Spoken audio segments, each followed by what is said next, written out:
Oh my goodness, we got some incredible news today. The SEC and the CFTC just put out some guidance that lists XRP and 13 or 14 other crypto assets as digital commodities.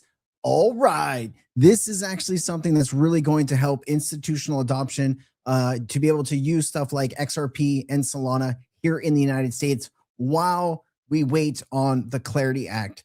And let's go through. I'm going to go through kind of what the document says. We're going to get into the nitty gritty. It's a 68-page document. Of course, we're not going to read all 68 pages. I don't want to put you guys to sleep, but I'll show you the part where it shows XRP, Solana, and a few other assets. I mean, actually, I can show you that right now just to save you some time here.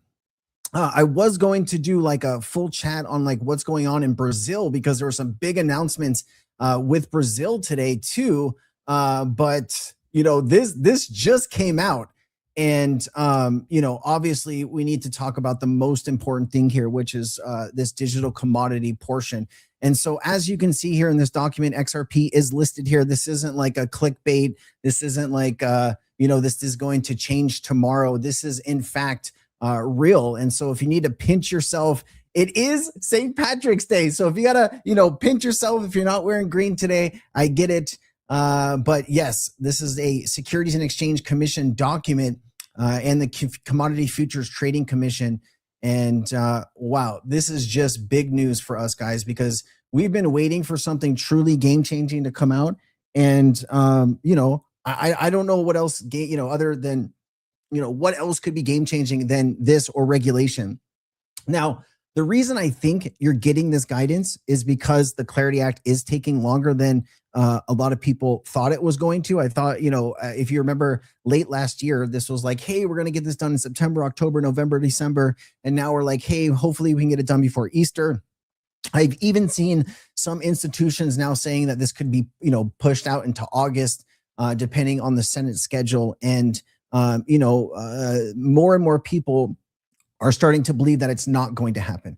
So this guidance is extremely important. And so let me go over it with you. I do want to say that I did make a video on this that'll come out in about an hour from now, an hour and a half, that does have some other MasterCard Ripple news in it that I'd really want to go over with you guys. And so I'm kind of giving you like a cheat. You know, so go make sure that you do support that video and watch that video too. But here is all the marbles. All right. So the document is listed today. So this is just put out earlier, and says SEC clarifies the application of federal securities laws to crypto assets. All right. Okay, here we go. The Securities and Exchange Commission today issued an interpretation clarifying how the federal securities laws apply to certain crypto assets and transactions involving crypto assets. This is a major step in the commissioner's efforts to provide greater clarity regarding the commission's treatment of crypto assets and complements congressional endeavors to codify a comprehensive market framework into its statute. The Commodity Futures Trading Commission joined the interpretation to provide guidance that the CFTC and its staff will administer the Commodity Exchange Act consistent with the commissioner's interpretation. And so this is Paul Atkins. After more than a decade of uncertainty, this interpretation will provide market participants with the clear understanding of how the commission treats crypto assets under federal securities laws. This is what regulatory agencies are supposed to do: draw clear lines in clear terms, said Chairman Paul Atkins. It also acknowledges what the former administration refused to recognize, that most crypto assets are not themselves securities. So they're not securities. And it reflects the reality that investment contracts can come to an end. This effort serves as an important bridge for entrepreneurs and investors as Congress works to advance bipartisan market structure legislation, which I will look forward to implementing with Chairman Selig in the near future. Now you have Chairman Selig coming in. He says, for far too long. My brain wants to do something else there. For far too long, American builders, innovators, and entrepreneurs have awaited clear guidance on the status of crypto assets under federal securities and commodity laws. With today's interpretation, the wait is over. Oh, that's bold. Chairman Atkins and I are committed to fostering a regulatory environment that allows the crypto industry to flourish in the United States with clear and rational rules of the road. Today's joint agency action reflects a shared commitment to developing workable, harmonized regulations on the new frontier of finance. The commission interpretation provides a coherent token taxonomy for digital commodities, digital collectibles, digital tools, and stablecoins, as well as digital securities, addresses how a non-security crypto asset, which is a crypto asset in itself, not a security, may become subject to, and how it may cease to subject to an investment contract. It also clarifies the application of federal securities laws to airdrops, protocol mining, protocol staking, and the wrapping of non-security crypto assets. And then you go to this super long document, like literally this thing is, extensive. It's, I think, 68 pages long. Let me see here. It is 68 pages long. So we're going to get more updates on this, but the most important part here that everybody wants, cares about is this page 14, a digital commodities. And let's just make sure that we are sharing the right page here. We are not sharing the right page, and that's why we check. There you go. Here it is, ladies and gentlemen. A digital commodity is a crypto asset that is instinctively linked to and derives its value from the programmatic operation of a crypto system that is functional, as well as supply and demand dynamics, rather than from an expectation of profits from an essential managerial efforts of others. A digital commodity does not have intrinsic economic properties or rights, such as generating a passive yield or conveying rights to future income, profits, or assets of businesses or enterprise or other entities, promisor or obligator, but it has certain other rights as listed and discussed below. Examples of digital commodities include Aptos, Avalanche, Bitcoin, Bitcoin Cash, Cardano, Chainlink, Doge, Ether, Hedera, Litecoin, Polkadot, Shiba Inu, which was weird, Solana, Stellar, Tezos, and XRP. And that is why we do this, right? That is why we get up every day and we stay in tune with what's going on in the crypto market, because at any time, something meaningful, something impactful, something truly game-changing for the space is done.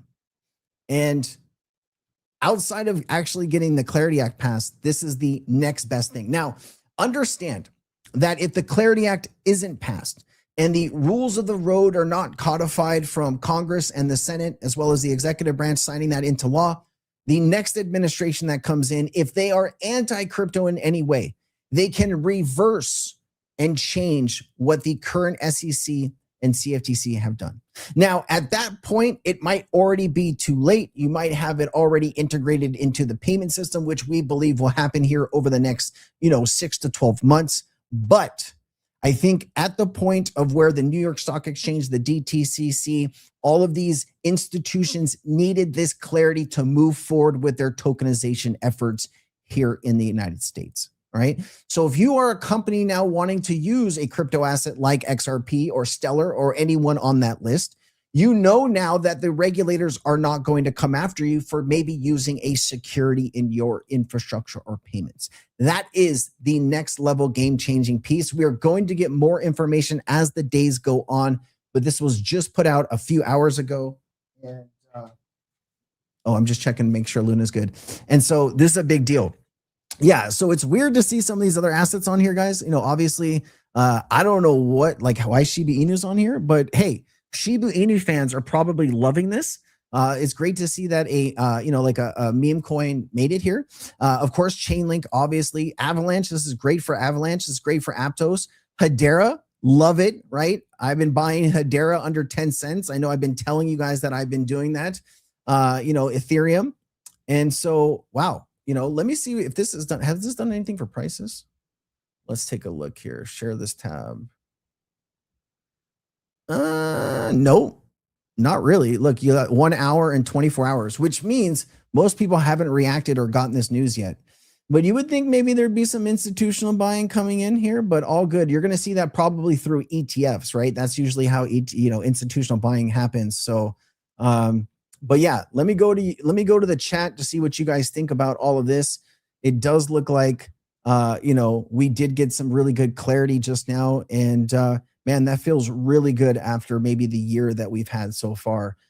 Make sure that you guys are liking the chat. If you are if you're on X, if you can share it out, retweet it, I would really appreciate that. That would be a really cool thing for you to do. And let me see if there's some questions here that we can answer. I didn't even get a chance to come in and say hi to everybody because we are just rolling here. Wasn't Brazil XDC or XDC is tokenizing the 500 million that from Brazil that got announced in 2025? So we're going to talk about what Ripple is doing in Brazil. I'd imagine that maybe Zinfin and XDC is being used in Brazil. I don't specifically know what's happening with XDC, but we'll try to talk about that. We are going to get into what's happening with XRP in Brazil in just a second. I know we hit us like this was bigger news than what's happening in Brazil. I mean, we did get a big announcement from Ripple and a ton of information. I did talk about that in an earlier video that probably came out this morning already.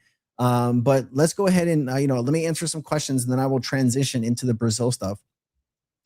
Hey, Crypto Sensei, looking forward to the Clarity Act. Lots of events happening with oil and Iran. Many blessings to you in this community. Thank you, Mike Coria. How you doing, my friend? Sveta is here. Great to see you, Sveta. OSOK and I have been having some really interesting conversations about the impact of the war in the Cryptonaires Discord. I thought that's actually, anytime that you can talk with people that have a different opinion, that see things differently, that's how you learn and grow. If you surround yourself with people that mimic exactly what you're saying, you're never going to learn anything new. And so I love having just people that think differently for me to be able to understand their perspectives and how they see the world. And I find that extremely valuable. So I appreciate you, OSOK, and thank you for everything that you are saying and doing there.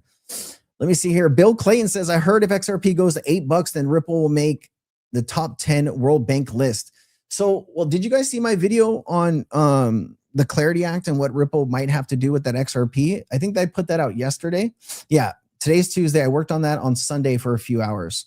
You ever just like wake up and you start thinking about something and then it turns into research and then that turns into maybe a video and like, I don't know. I had plans to do some stuff on Sunday and those plans just kind of went out the door. And I just, I wanted to take it piece by piece to truly understand, if this thing happens, what happens here, what are the options, what is to be expected. And I hadn't thought to make it into a video until I really spent some time trying to understand it better. And I thought you guys would get value from that. We got Forever Rich in the chat. What's up, Forever Rich? Great to see you. Aloha, my friends. We got Chipper in the chat. Great to see you, Chipper. Bill Clay says, happy St. Patty's Day. Happy St. Patrick's Day, my friend. Great to see you, dude. Rusty's here from Australia. Always great to see you, Rusty, man. I hope you are doing well. Can't wait to come visit you one day. You can give me a little bit of a tour there in Australia. Chat is having issues, man. There's always issues. I feel like. What's up, Game of Cats? Great to see you. I see you got a new PFP. What's good? What's good? Texas is where our beard products are made. All right, my man's selling beard products. Love that. If anyone has a beard, it looks like we have somebody has sells beard products. That's always helpful. Let me see. Any kind of questions about this? Not really. Mad City Tech, what's good? What's good? Renee, no question. Just thanks for all the work you do. Great info. Greetings from Holland. Always great to see you, man. Fred's in the house. Great to see you, Fred. Jordan's here too. Man, we got all of the people that usually show up, man. It's always great to see you guys time and time again. Let me see here. If XRP and XLM become bridge currencies, will they have a reprice at a higher price or move much money? So, well, they're already bridge currencies. I think what you're asking if they're really used at scale for their uniqueness as bridge assets. I think that's kind of where your question is. Not to put words in your mouth or kind of change your question, but I think that's what you're asking. So, depending how much an asset is used and how much of that asset is kind of locked up. I mean, you imagine that all of these different ODL corridors are going to have a certain amount of XRP in each of those corridors. And as more corridors open up and as banks and institutions decide to use XRP as a bridge asset, whether it's in between stable coins or settlement of some kind or cross border, whatever it is, once you see more demand for the token, you should, obviously see a rise in the price. Now, some will speculate you can use XRP over and over again, but at some point, you can do that, but it's not where institutions can use it, on an infinite scale every single day. I think, going back and reading some research on this, people predict that XRP would probably be reused maybe 3 to 5 times a day in a specific ODL corridor. But, a lot of people do believe, as more people wake up to the understanding that we are going to have a new financial system, and that new financial system does run on blockchain and ledgers, and you do need assets like XRP, XLM, Solana, those types of things to power those networks and move that value and transact as well as tokenize. You should see a greater demand for the price of those tokens. Man, it's good. It's good to disagree with people, right? Like, I wouldn't learn anything if I didn't disagree with somebody, because, people get so, when you watch like the same people and the same content and same thing, like you get stuck hearing the same things, right? And it's really hard for you to start veering into other people's opinions. And so, I welcome it. Obviously, you can clash, and sometimes that's uncomfortable to hear a totally different 180 degree view of your opinion, and sometimes I need to adjust where my mindset is, right? Sometimes I'm not seeing the full picture, and I'm sure that I've helped change a few minds too on some certain topics. So it's always good to surround yourself with people who think differently. That's how you grow, right? And so the time is messed up here. It says 2:15 and it says 3:12. I don't know what's going on with X. I think X has some problems. All right, let me show you some stuff that's going on here. So Solana did push this out here. Solana is now classified as a digital commodity. So, this is not something that is going to fly under the radar, right? You have blockchains now posting that they are digital commodities. So this is real. Like, you don't have to go back in time and say, is this something that, is it real or is it not? It is definitely real. And so somebody was asking what's going on in Brazil. So we did see this announcement earlier today from Ripple. Actually, this is the CoinDesk. Let me just go to Ripple's announcement. Here's Ripple's announcement. So you can see that it has today's date, 2026, March 17th. It says Ripple is going all in on Brazil. All right. Ripple payments, 100 billion process, 60 plus markets.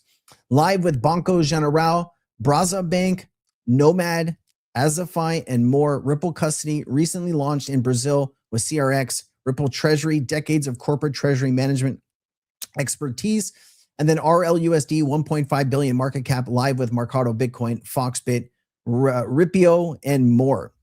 And so if you click on this, it opens this document, and this is Ripple's focus. Now, I go through this document in great detail in the video that I made earlier.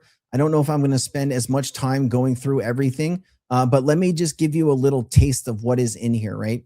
Of course, it always starts with Ripple, the leading provider of blockchain-based enterprise solutions across traditional and digital finance. Today announced a major expansion of its presence across Brazil, marking a new chapter of institutional digital asset adoption across one of the world's fastest growing financial markets, powered by new product capabilities and accelerating customer adoption. Ripple is now the only solution in the region capable of serving institutions across the full spectrum of financial needs. That is one of the most bullish sentences that I have read in the last few weeks coming from Ripple, right?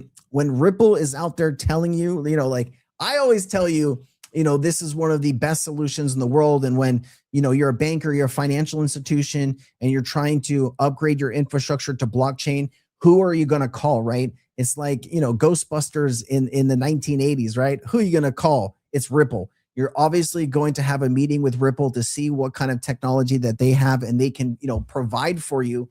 And the benefit here is if you are a financial institution, I mean, this is years in the making. If you wanted to build your own infrastructure, it'll take you years. You might not have years. And so the way to go to do this is to call a Ripple or a Fireblocks or a Coinbase, a Kraken, infrastructure providers, BitGo, and have them come in and offer you solutions. And since Ripple is able to offer so many solutions in their software or tech stack here, it really is now a one-stop shop for every financial need.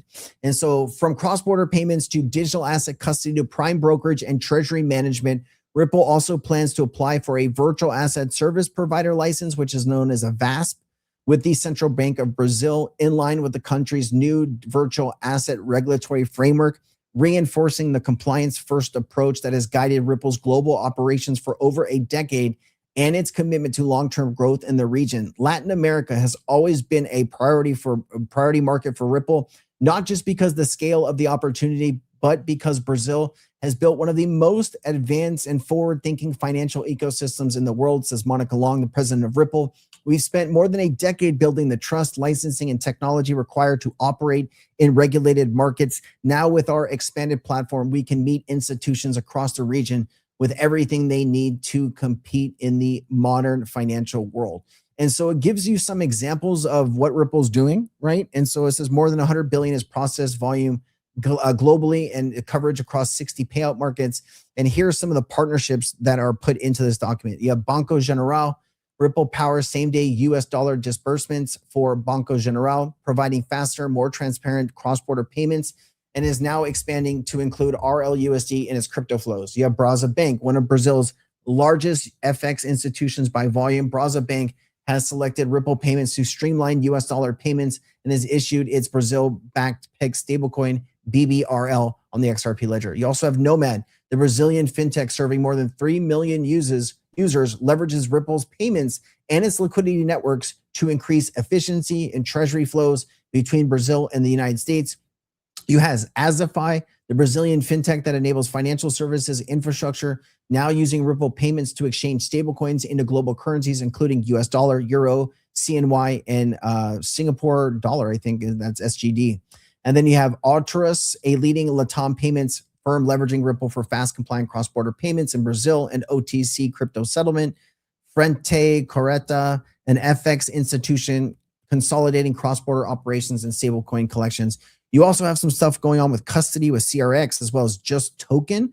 So there is a lot of things happening with Brazil and Ripple, and it's great to see some of these connections here. Now, just to give you one example here of Banco General, they have about 1,000 to 5,000 employees, roughly 80 billion to 250 billion reals in assets. Now, last time I was in Brazil, I think there was like a $1 equaled 5 real. So, give or take, this is definitely, this could be like 20 to 70 billion, give or take, or 25, 70 billion. Hard to get an exact number. It acts as a major brokerage and investment bank targeting business-to-business clients and expanding its digital platform. It's got 160,000 clients and revenue reports of about 24.1 million. So pretty good to see. Now, also with Ripple announcing Brazilian financial stack, let's dive into existing further connections. Ripple has an existing partnership with Fenesbac, where it's a very interesting initiative that is unfolding. Fenesbac is a bridge between Central Bank of Brazil's regulatory bodies and the private sector.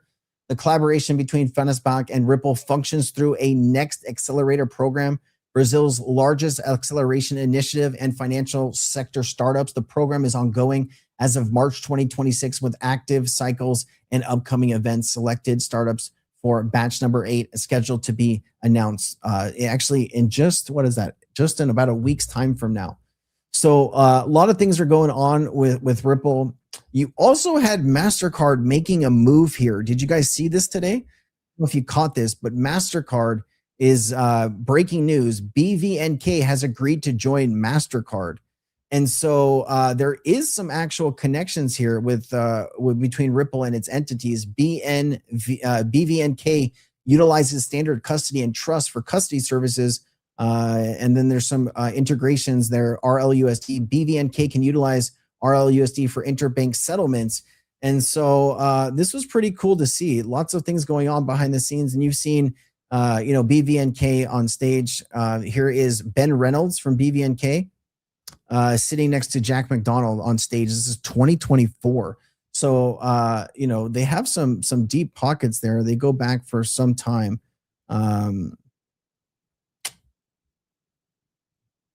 Why is there? I think the chat is bugged on the what's it called? It's so strange. All right, let me see what you guys got. Here's a thought. It's very likely other parts of the world will adopt XRP first. The US may be waiting to see what other countries are wanting in their legislation to write ours afterwards. I think that's very, very wise. I mean, not everybody cares what the US is doing, right?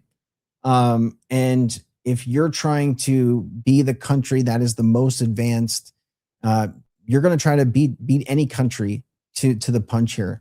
And so, you're seeing some stuff happen in Singapore, you're seeing stuff happen in Japan, you're seeing some stuff happen in South Korea.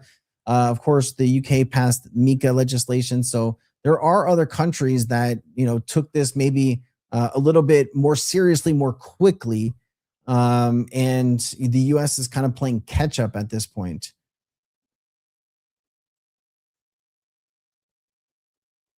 Your PayPal pre-card is being discontinued at the end of April. Same time the Clarity Act will pass, I bet. I don't know if one thing has to do with the other there, but all right, fair enough. All good. Let's see here. Peace says Stellar XLM is being used more at this point than XRP. MoneyGram, PayPal, MasterCard. Do you think Stellar will run better than XRP? Run better? I think Stellar is more focused on retail, which you're seeing there, right? MoneyGram, PayPal, MasterCard's more retail focused. And I think XRP has been more institutional focused. And when you're more retail focused, you can make announcements a little bit easier, more publicly, more quickly. If you are a financial institution and you don't have the clarity that you need, you're probably not going to be making as many announcements. And so to say that Stellar is far ahead of maybe XRP or Ripple, Stellar is ahead of Ripple or XLM is ahead of XRP, I'd say look at the price. Does it feel like they're ahead? I'd say that both are doing a great job at, still trying to build out the infrastructure and connect the partners. But obviously, if Stellar was stellar, that and above XRP and Ripple, the price would reflect, right? And we can say that we're in a bear market, we can say whatever we want, but really, if there's all of this adoption happening and this use cases and all of these uses, so like, here, let's just take a look here. We can do this together. Let's refresh it so we have the most up-to-date, accurate data. And so we'll look at XRP at $1.50, up 9%. And let's take a look at where an XLM is here. So XLM is up 9%, exactly the same percentage at 17 cents. So let's just take a look here at a yearly chart. Let's pull this up. Boom, boom. We'll put XRP up here. Boom, boom. We'll put this at a yearly chart. Okay.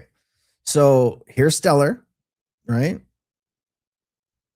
And then here's XRP. Very similar charts. Very similar charts. Man, it's almost like somebody is manipulating the market there, huh? It looks so strange.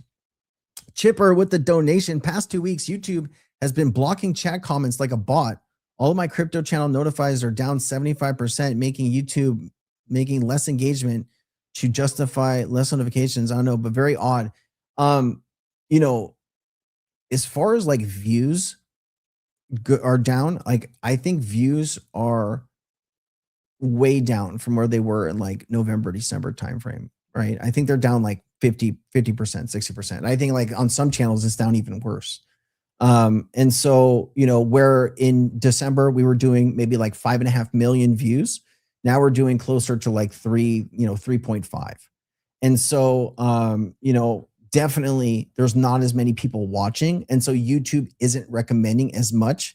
And maybe that they are, maybe there are, usually it's like, is marketing dollars being spent in this area? And if more marketing dollars are being spent in this area, they're going to recommend more content for those marketing dollars, right? And so when an area, whether finance, crypto, whatever, pets, I don't know, is not doing as good, maybe they don't recommend it. Now, I can tell you that I spend right over, I don't know how much. It's got to be at least maybe $1,500 a month at this point. I have a few people, one in particular, Ariana, that and a few other people that help her delete all of the scam comments in all of my videos, right? I can tell you that when I look at some other XRP content creators, half of their comments are scams, and they don't care to try to delete them or stop that. And it does. We're looking to see if that maybe hurts some of the content and the growth of content, but that really doesn't matter. At the end of the day, YouTube doesn't want to do anything about the scam contents, and I think when marketing dollars are down, YouTube, doesn't recommend as much content. So, it's always a fight. That's why I asked, like, if you're getting value, from the content, like the videos, every video that you guys come into, regardless, if you could like it, leave a comment, that helps get the video in front of more incredible people like you. And that's a big deal. So thank you. And so, Chipper, thank you for the donation. And yeah, it is very odd. We're trying to always look at channel performance, video performance, titles, thumbnails. What could we be doing better? Obviously me making better content that connects better with the listener and the watcher. And so, we're just kind of fighting it on all ends right now.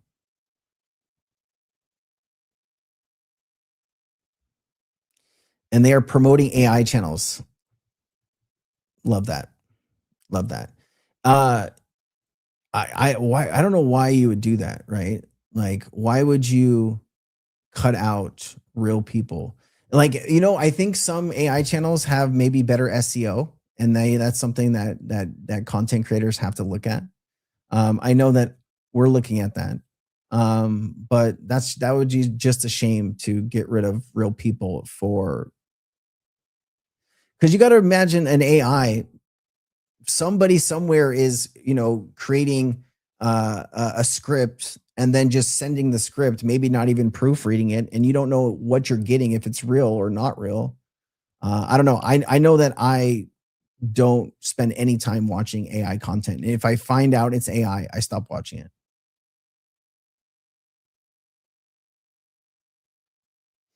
Yeah, regulators did hit the button, man. It's gonna be a good month, hopefully. Hello, Sensei. Can't make it to this episode, but I'll be there in spirit. Ravenwood, appreciate you, man. Thank you. I think crypto YouTube channels will explode in the future as adoption happens and newbies get into the space. Well, that's what we're hoping. Dangerous Dave. Regardless of what happens, I'm gonna wake up every day and I'm gonna give it my all.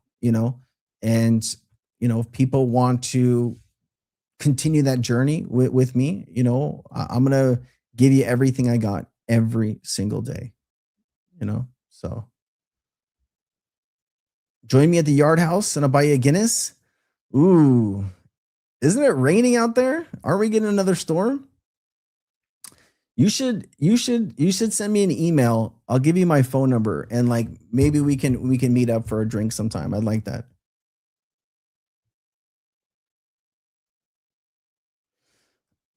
Jordan says, I'm honestly surprised something hasn't surpassed YouTube yet. Yeah, that would suck though. I mean, spending 3.5 years building an audience for it to just be wiped out by some other app. I think, you have like the Kicks and the Twitches of the world, and those have kind of different audiences, but what are you going to do, man? I have been creating AI videos all day. They're fun, philosophically oriented, lip synced, punchy songs. Man, it's going to really impact everything, isn't it?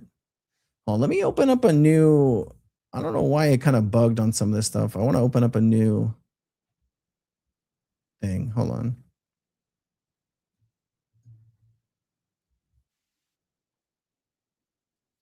Give me. All right. The chat was bugged. I just needed to fix it. Sensei, would you follow use a new improved platform? Oh, I appreciate that. Thank you. And just speaking of platforms, we are having some lot of good conversations in Cryptonaires, guys. If you want to join Cryptonaires, there is a link down in the description, and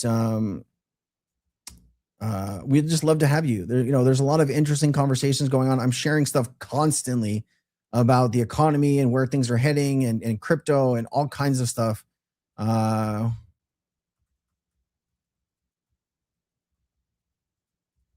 Well, I'm trying to get another link provided. The one that I have has expired. Let me see here. I do have some other stuff I want to talk to you about, though. So hold on before I lose track and get all ADHD sideways here. Give me 1 second. This video kind of hit home for me. Let me play it for you.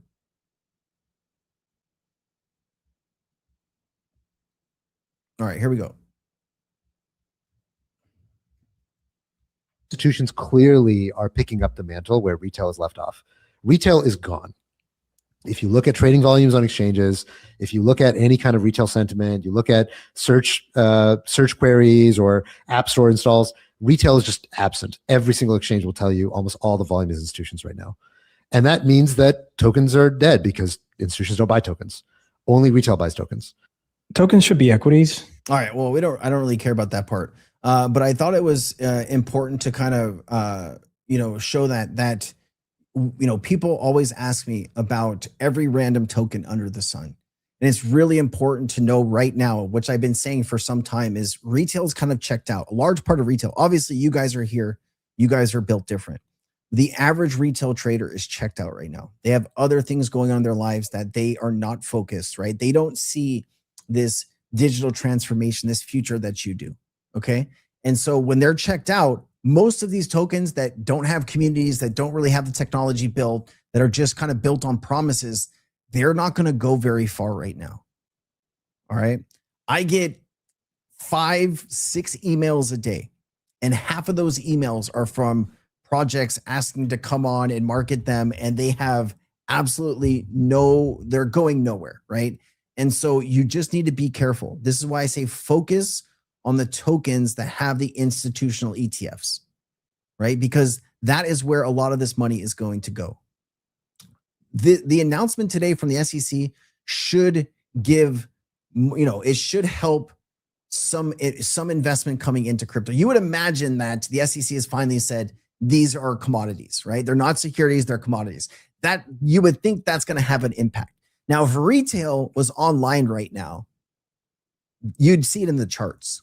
But having that posted and not really seeing too much movement, you know that a lot of retail is checked out. So you just got to be careful what you're doing in the crypto space when there's not a lot of liquidity, right? Because you might buy into a new idea, but that new idea might not go anywhere for a long time.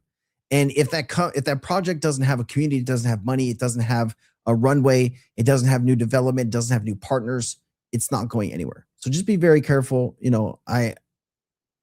You see it all the time in the crypto space. Things come and go very quickly. Narratives shift on a dime. And if you're not properly prepared or positioned, that could be real bad. All right. I mean, very, very, very well said here. XRP, XLM, HBAR, don't overcomplicate it. The future, these are the future big guns. Yeah.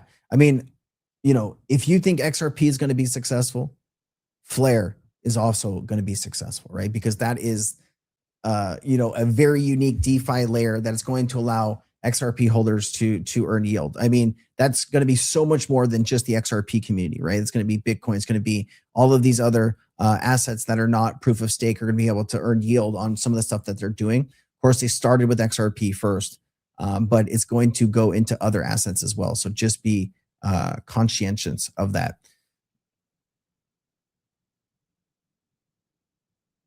Yeah, I'm not going to talk, Richard. I'm not going to talk much about Yellow. I was a little disappointed with their team, man. I don't know. We were talking with their team, had a meeting with their team. Sent over their team some stuff, and their team just didn't respond for like 10 days. And so I'm not going to spend too much time talking about them at this point because, like, I don't know, just not super thrilled on how they handled me, and so if they're kind of doing that and ignoring me, I wonder like how that is, that if that's a bigger problem underneath. I don't know. So until that's kind of resolved, I'm just not going to spend any time discussing that. But I will talk about Flare. Firelight obviously is something worth looking into. It sounds like Firelight has a lot of stuff going on. That interview we did with Jesus last week, that was an incredible experience. I mean, just some of the thought leaders in the space that are building stuff that are just on a total different level than other builders. I mean, truly incredible. So ICP, I just don't hear many people talking about ICP. I've seen the videos and the promises and all of these things. I think like the ICPs, the renders, the bit tensor taus, they all have utility, but it's just, you just don't have a lot of community backing them right now. And so I think you're one of the first people to ask about ICP in quite some time. And so I don't know, we can ask the chat, how many in the chat hold ICP? So Husky Tom says ICP has great tech, but no army or hype. And you might look at it and say no army or hype. Who cares about hype? But hype, crypto runs on hype, right? Crypto runs on hype, and you need that community part. You need that base. Let's see here. I just learned that Canada, if you buy ETFs with the TFSA tax-free savings account, you're not a day trader, no capital gains taxes. Now I'm loading up on XRP in ETFs. CJ Smith, thank you for that. Obviously, guys, I'm not a tax expert. I have no idea if that is a real thing. Obviously, if CJ is onto something here, maybe that's worth researching and spending a little bit of time with. If there's any kind of tax attorneys in Canada in the chat, if you could give us some guidance, that would be really cool. But hey, if you found some type of, maybe loophole is the strong word there, but maybe you found a way to maximize what you're doing, more power to you, CJ. And I think that's going to put a lot of ideas in some people's minds, and maybe they'll look into it. And if it's something there, I'm sure people will flock to it, man. Thank you for sharing that. I always learn so much from you guys as you share information, and it's really important.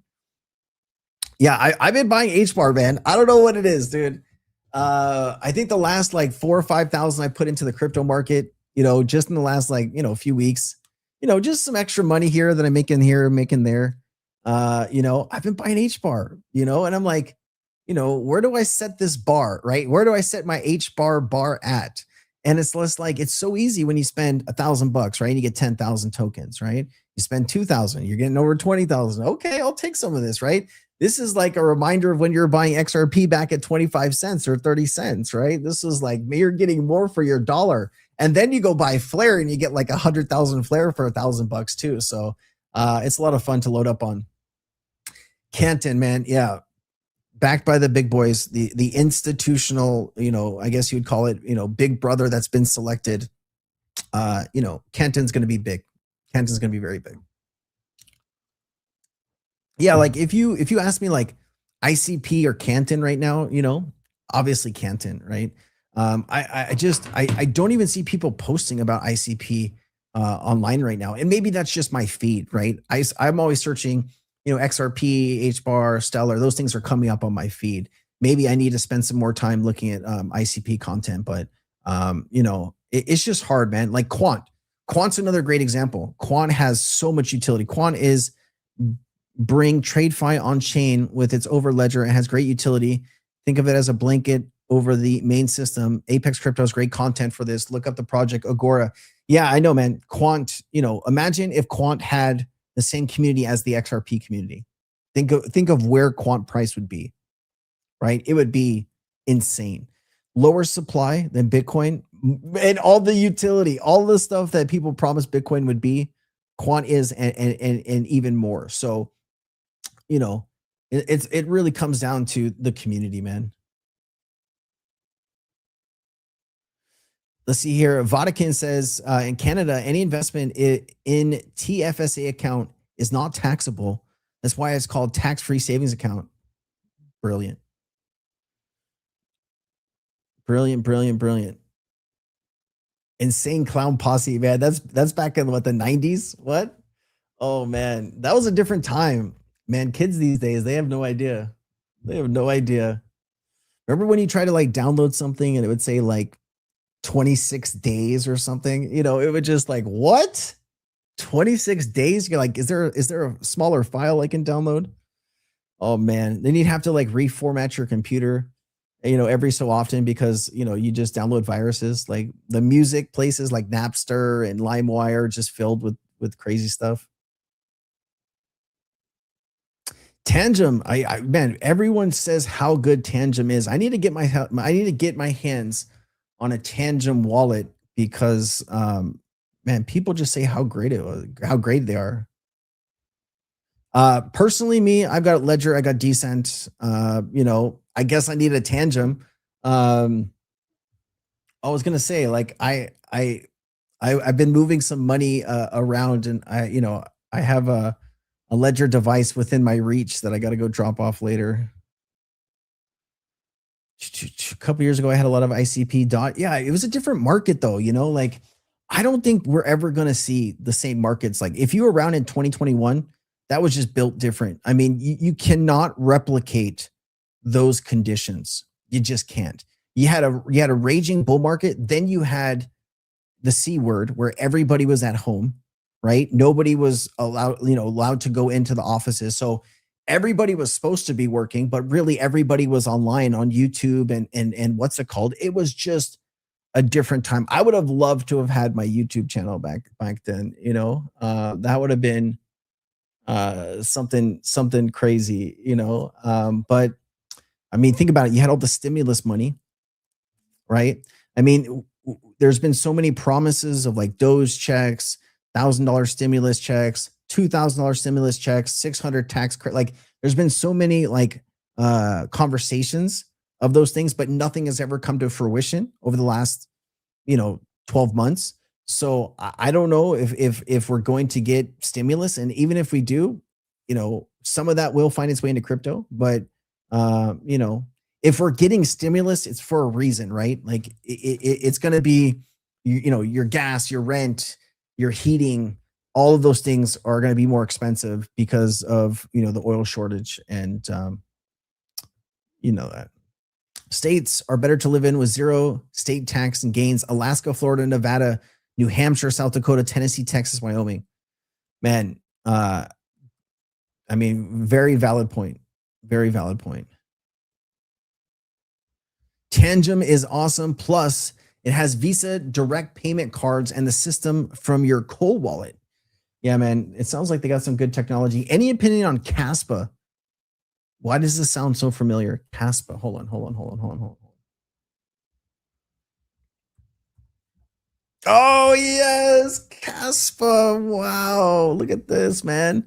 I remember we were talking about Caspa and Cryptonaires. What is this, 23? I don't know. We were talking about it before the pump here. I think I sold some too early to be quite frank with you. But I don't know, man. You got to look at the last month. It's up 14% last month. That's a good, nice little pump here if you bought it early. 3 cents to 3.6 cents. Let's see, 1 year, still down 50% from the year. Let's see, man. See, look at this. Even at like when Bitcoin hit its all-time highs. Look, when Bitcoin hit its all-time high back in October was October 6th or something. I mean, most altcoins didn't get their run or their pop. That's because, it's been rough for retail. It's been so rough for retail traders, man. But you're asking me what about my opinion. I'm sorry, I got sidetracked there. I heard the technology is incredible. I haven't spent any time on Caspa in the last maybe 2 years. I'm not the right person to ask. I wouldn't be doing Caspa in the ecosystem justice by just saying anything. So I'm just gonna maybe turn that over to someone that spends more time understanding what's going on with Caspa and the recent developments. So, but appreciate your question, Brandon. If I'm able to answer, I'm going to answer. But it's just difficult when I don't have the knowledge to do so, man. Yeah, we talked about that earlier. We just if you go to the beginning of the stream, we went over that. So yeah, what he's talking about is this right here. There was a new action by the SEC, the SEC and the CFTC today issued an interpretation clarifying securities laws on certain crypto assets and transactions. And XRP was, of course, one of the assets that is now labeled a digital commodity right here. Aptos, Avalanche, Hedera, Solana, and then here's XRP. Yeah, we covered this in detail. If you just rewind to the first 10 minutes of the stream, everything that you need is I go through the article, I go through the document, I give you everything that you need, but that's 100% accurate. Universal basic income is coming. Yeah, 100%. I mean, yeah, we can have a long drawn out conversation of why, but I think we can see the writing on the wall here.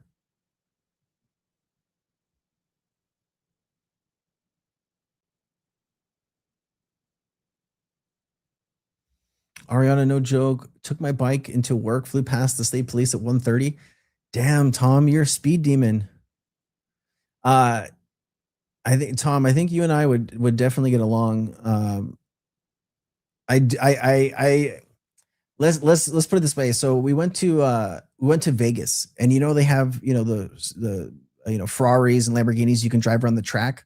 I was passing everybody on the track, man. I was passing everybody on the track. I am not afraid to put the pedal to the metal, man.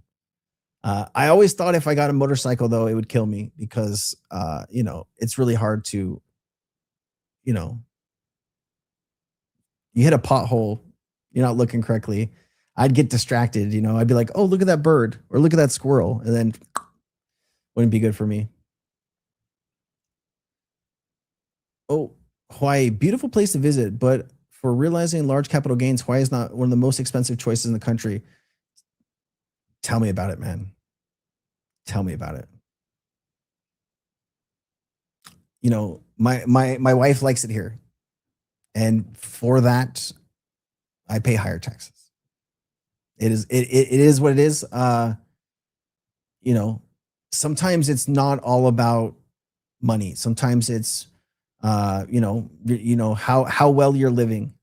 And I do have a lot of like medical issues with my body, and the warmer climate does allow me to do more and have a little bit better life. So it's kind of like it's one of those things, man. But you are absolutely right. Let's see here. Rob Castle, do you ever see the day of $1,000 XRP? I don't, but maybe there is something that I am not seeing. I have $850, Flare, HBAR, and Yellow token. Rob, thank you so much for the donation. Do I ever see $1,000 XRP? I do. I really do. When somebody asks this question, you're trying to think like, how can you answer that it's going to make sense to them? Okay. And so here's what makes sense to me. Okay. Right now, XRP represents about 4% of the entire crypto market. Okay.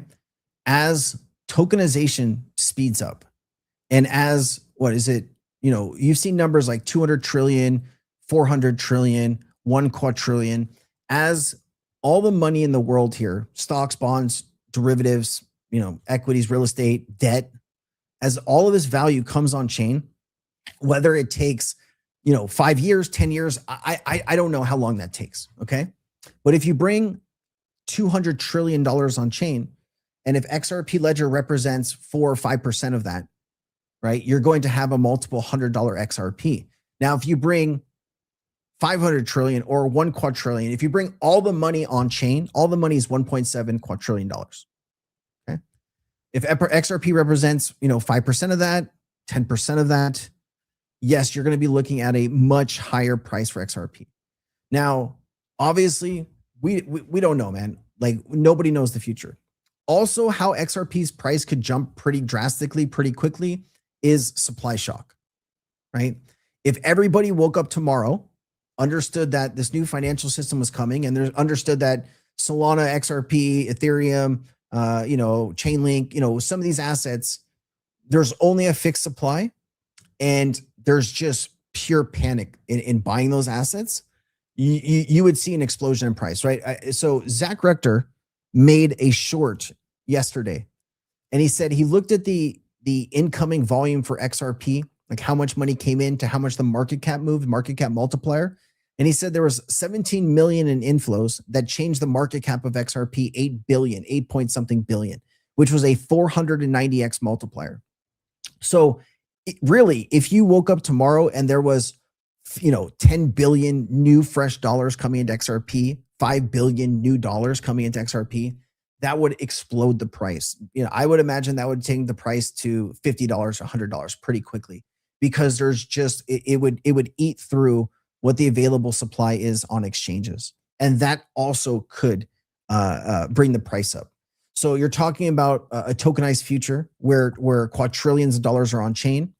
And you're also talking about a fixed supply of an asset that if you eat through what's on exchanges, that asset has to reflect the price to what's available. And so I do see a world where XRP is a much higher price. I have no idea how long that would take. But the reason that I make all of this content, the reason I show up every day, is because I believe in XRP. I believe in the community. I believe that we are entering a new financial system where what people think is possible or impossible, it really doesn't matter what those people think, right? We are entering a phase that we don't really know how these assets are going to react to all of this value coming on chain pretty quickly, right? And when you're clearing trillions of dollars per day, we don't know what that's going to really do to the value of these assets. And so are there possibilities that XRP can see a 4-digit number? I believe so. I believe so. I hope that was helpful, man.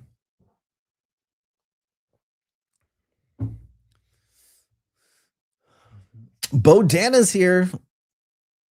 Learn to be not emotional and learn to let others think differently.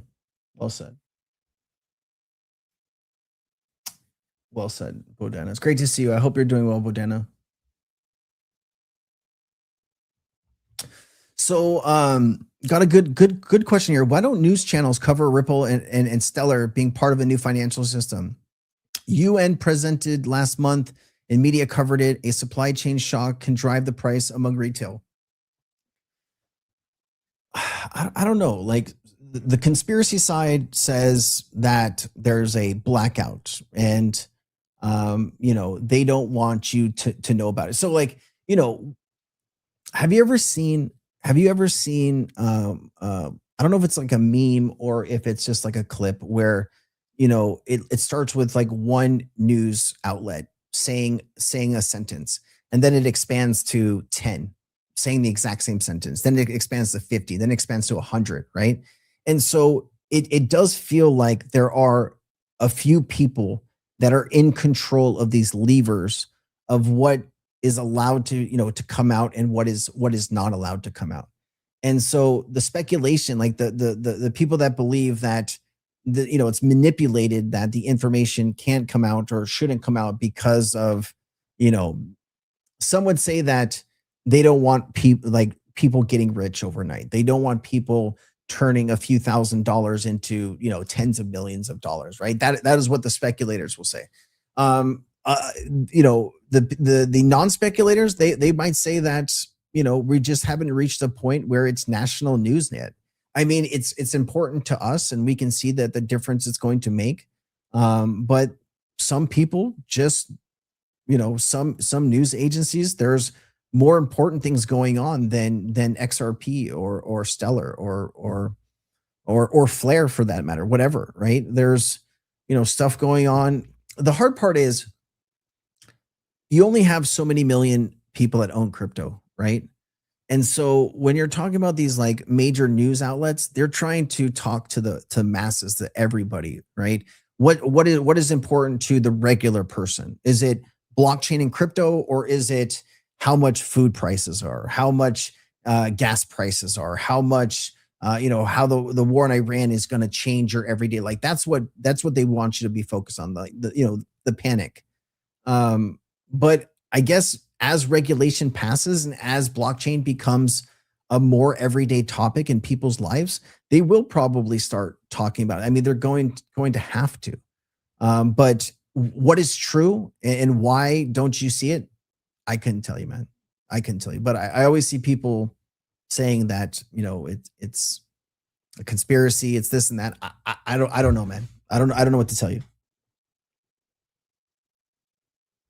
Sir Adam, the Great, man, that is a great name, man. Thank you so much. Appreciate you. Love you too, man. What is the Japan news again? I feel like Kiwi, you always come and ask that. I haven't spent any time today watching the Japan news. I think they had a meeting recently. Anyone have an update on the Japan news? Here you go. Todd does. Kiwi, there was a meeting on interest rate increase in Japan. There you go. Japan's in a little bit of trouble. They get a lot of their oil from the Strait of Hormuz. It's interesting to see like individual countries now trying to negotiate with Iran. And I don't know how that's going to go, but we'll see. Hawaii taxes traditional IRA distributions up to 11%. Fair enough. Thank you for telling me. I'm getting sad over here, man. Every time you tell me how bad it is to live in Hawaii, I mean, shoot. Hey, Bubba, do you have any kids? Oh, you guys are talking to. Excuse me.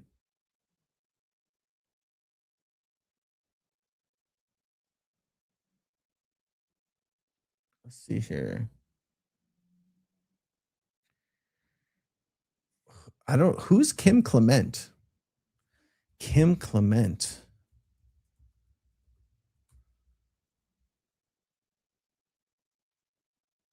I have no idea who that is. I don't know, man. I'm surprised that he has this much free time to just be on social media and post whatever. I don't know. It's kind of crazy how much time that he spends on social media. I don't know. I am on Oahu. Oahu.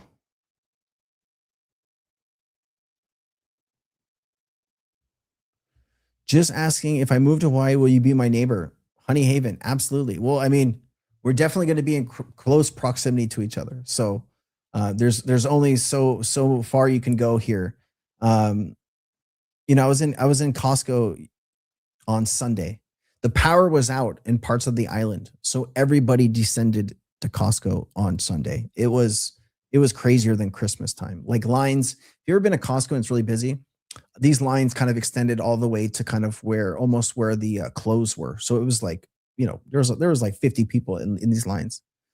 And I was standing next to this random guy, and he's a fisherman, and he goes out and he fishes tuna for like 3 or 4 weeks at a time. Like, he's just buying a bunch of stuff. And I was like, how do you go out on a boat for 3 or 4 weeks at a time?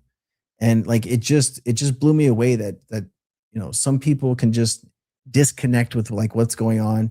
I mean, you don't have cell service probably out in the middle of the ocean, I guess, unless you have what's it called, Starlink. But there's just so many interesting people here that just do all of these different things. I wish I could open this Whiplash 47. Ariana, can you send me that? I don't know if that's something I want to. Clement predicted XRP. Oh, okay. Sorry guys. I don't know. It's the prophet who spoke of XRP in 2007. He's deceased now. And Trump tweeted about him. Ario, can you send me that tweet? Can you just take a look at it and let me know if I can play it? Just let me know on Discord if it's something that I can put up here without getting on. 3 weeks on a boat. Hold my beer. Husky Tommy's in. Yeah, he's saying they go out for like 25 days, 26 days. And he's like, hey, if you're ever in this area, let me know. The boats are, they usually dock near Pier 38. There's a really good fish restaurant there called Nico's. It's really good. Oh my God. And he said, if you're ever there, let me know. But I was just like, how does this guy go out for 4 weeks? Wasn't Senator Tim Scott supposed to have a meeting today about the clarity? Yeah. I didn't see an update on that. Let me see if we got anything. Eleanor Terrett would have an update on that. Let's see.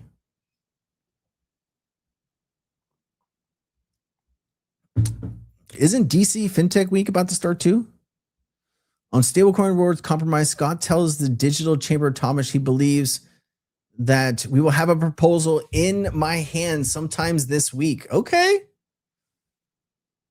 Senator Tim Scott on market structure. We missed a lot of artificial deadlines, but I put them in place so that we can actually have the conversation and create a sense of urgency. Wow, that is a politician right there. We put in all of these artificial deadlines so we can have the conversation. That is brilliant.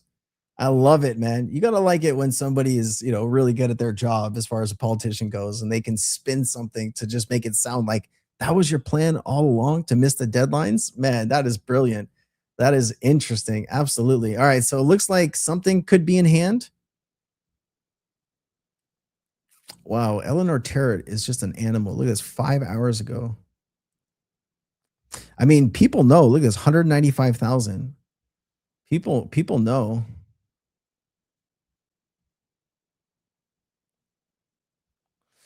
Something really cool here. Let me show you this. This person right here, I just want to give a shout out to this person.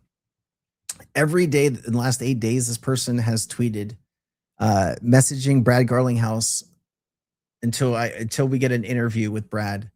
I just want to say, Justin rated XRP. I really appreciate you, man. There's just some really incredible people in this space that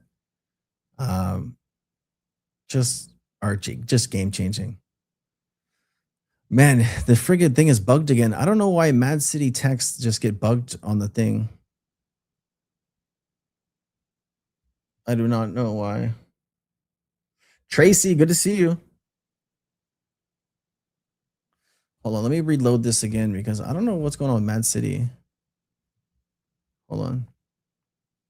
The chat gets bugged and I cannot see what you guys are saying. So just give me a second here.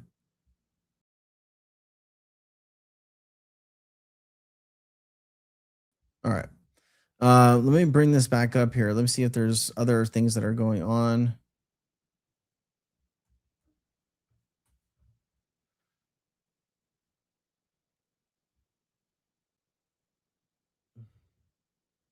But the fact is that the U.S. economy is fundamentally sound, and that if it were to be extended, it wouldn't really disrupt the U.S. economy very much at all. It would hurt consumers, and we'd have to think about, if that continued, what we would have to do about that. But that's like really the last of our concerns right now, because we're very confident that this thing is going ahead of schedule. Okie dokie. You just gotta love it when people get in front of a camera and say something that they probably shouldn't. Crazy stuff, man.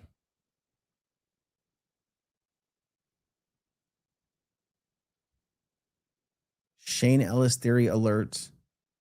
Errors reading insufficient XRP for new offers are exploding across the XRP ledger. Over 200,000 plus failures in recent days. Oh, here's the speculation. It's insufficient XRP for new offers. I'm gonna have to look into this. Grog can't talk about XRP? No, is that a real thing? That cannot be a real thing. That cannot be a real thing. Is that a real thing? Grog can't talk about XRP? Hold on.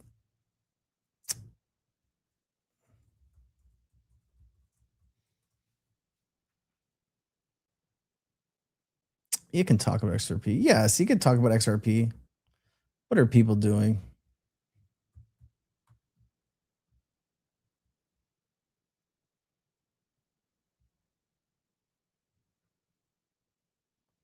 Yeah, Brad. I'd love to interview Brad. Ecosystem.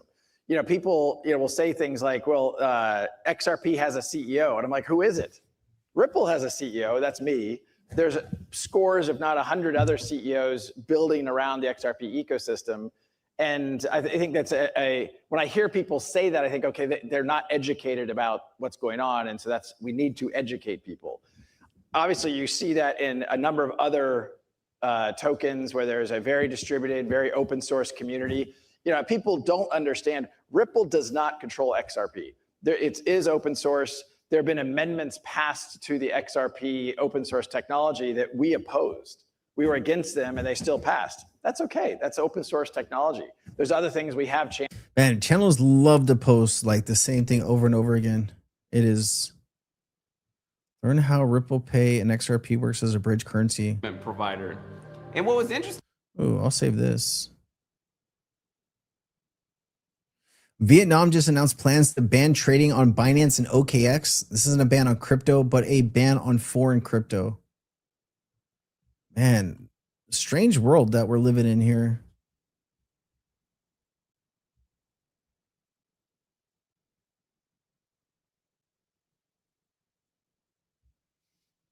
Let's see here. First, Japan. The Bank of Japan is being pushed to abandon its old policy to defend the yen. This means higher local yields.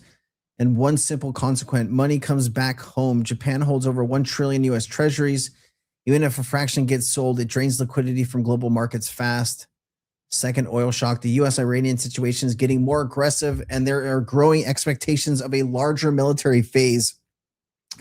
If this drags on, the biggest risk of Hormuz, oil is already up 25%. Disruption further pushes it further. That feeds inflation while slowing growth at the same time. Now combine it. One side, liquidity leaving the system. The other side, inflation pressure is rising. Yeah. Well, tell me something I don't know. Late to the party. What questions would I ask Brad today? Oh, I was thinking about this. Like I was laying in bed. I was thinking like, what questions would I ask him? And like, I always think of a good question before bed. I don't know what it is. I do my best thinking when everything's turned off. And like, I just didn't write it down.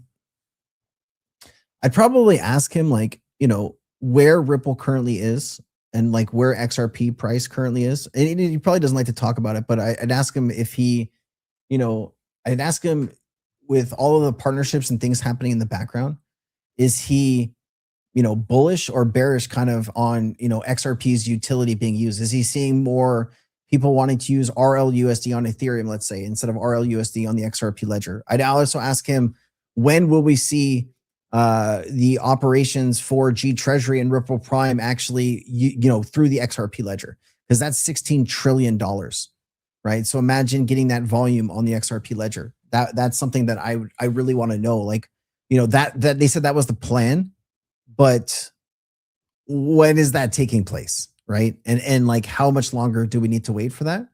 I'd also ask him, why is Ripple always in the White House? Why in every meeting are they invited?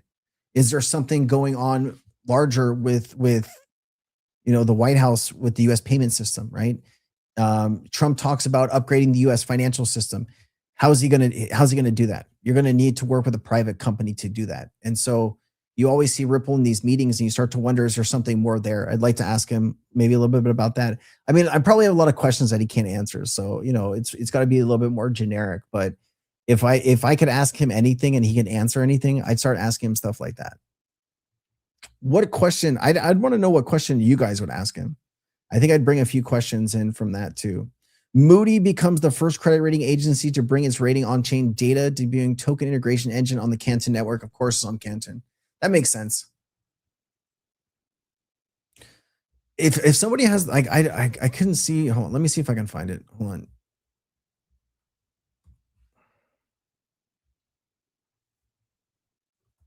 Hold on.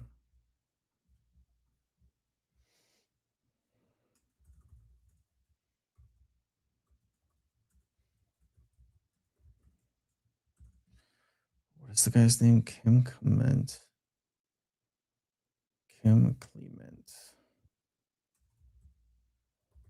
Let's see.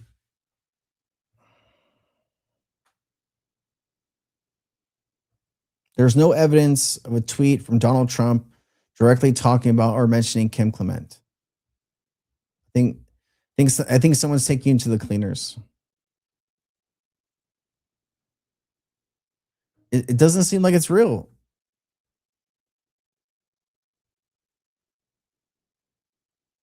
It doesn't seem like it's real. If somebody has the tweet and posting Cryptonaires, I can pull it up maybe, but I don't think it's real.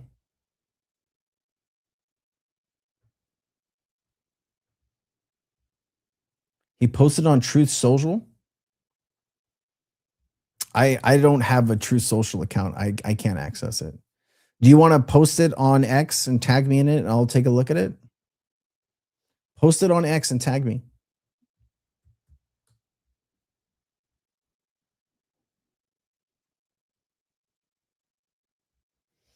Hold on.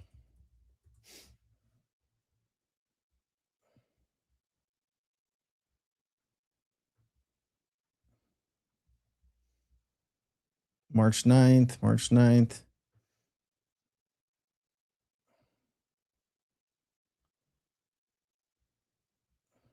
Is this something new?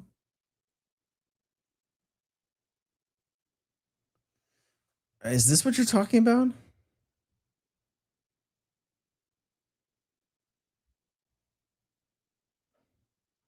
He will not be silenced by these that have tried to silence them in the Middle East.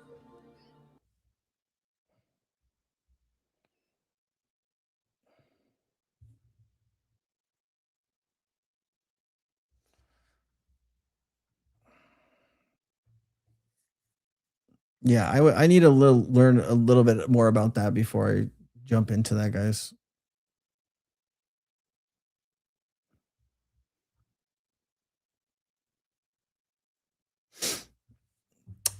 I think that's a good question. I think, you know, I'd also like to ask him, and probably this is, you know, not a great question, but I'd like to ask him where would he think XRP would be without Ripple?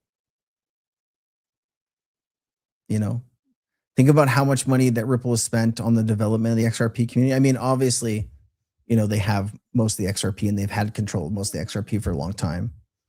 And, you know, maybe you're putting that money back into the ecosystem, but, you know, I'd like to ask him, what are they going to do? Like, what's their plan for the Clarity Act? If the Clarity Act gets passed, how do you stay a commodity? How do you stay decentralized if you own 40 billion tokens? I'd like to find out that.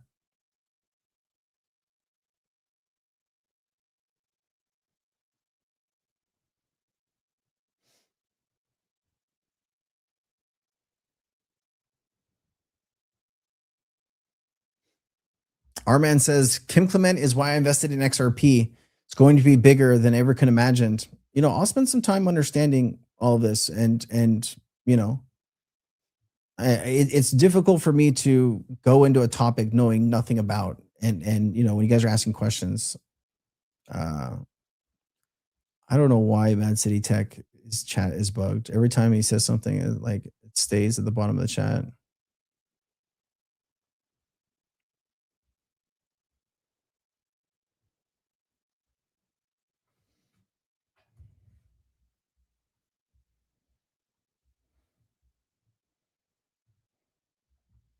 What's up, Sensei? I've not caught you live in quite some time. Curious on your thoughts on CC Canton Network. Also, want to know if you'd like to work together sometime. Longview Compute.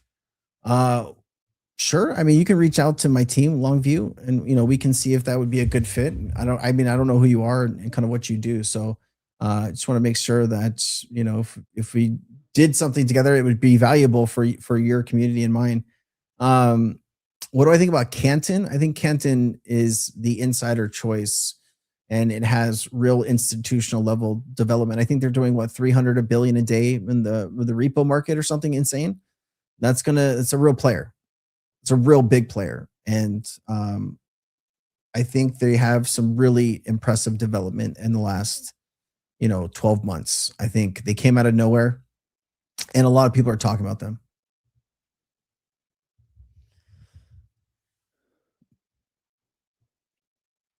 Quant, we were talking about Quant earlier, Bodana, before you got here. Hold on, I'm gonna have to reset this thing again because I don't know why StreamYard is bugged, but it is really annoying.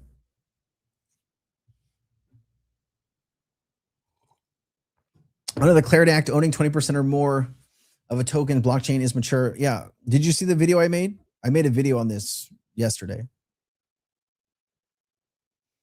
Yeah. Absolutely. Rich, do you have a link for that? My link is expired. I just have the basic one from Discord. I don't have the customized one.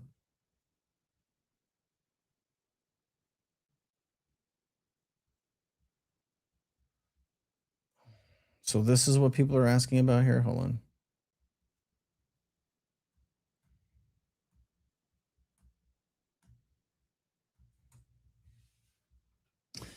Trump 79 shares deranged 20-year-old prophecy about himself.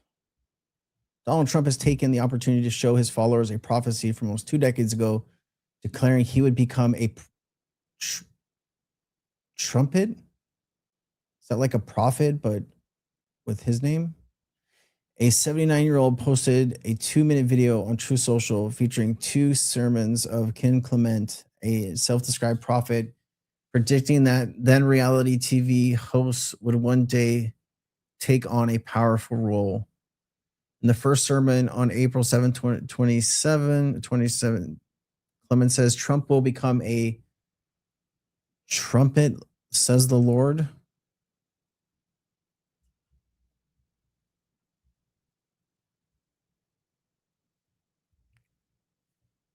I have nothing to say on that. Yikes. I mean, when somebody believes they're a prophet and they're sent here for a greater good, everything that they do is rationalized that no matter what decision they make, it's never wrong. So yikes.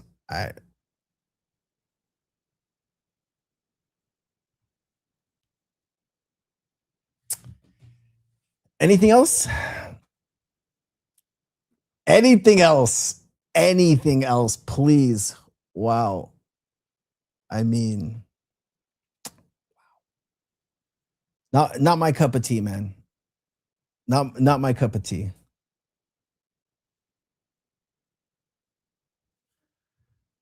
What if he's the last president in the system before it falls and restarts? I don't know, man. Guys.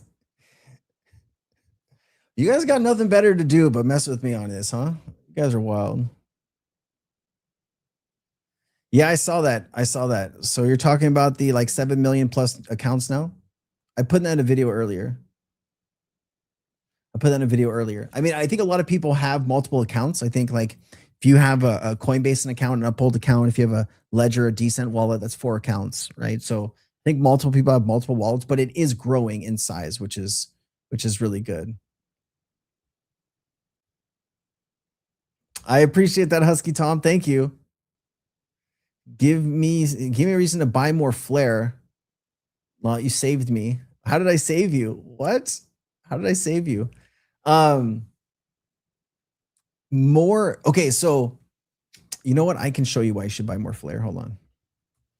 Give me 1 second here. How do I find it? Flare Dev Hub. Well, I'm looking for a Dune Analytics link. Hold on. I will show you. I will show you the way. Hold on. Where is the link for Flare Dune Analytics? Is this it?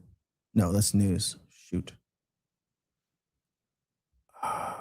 Flare Dune Analytics. Hold on.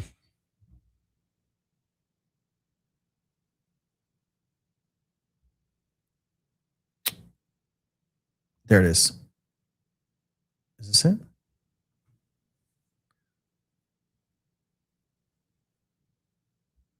No. Hold on.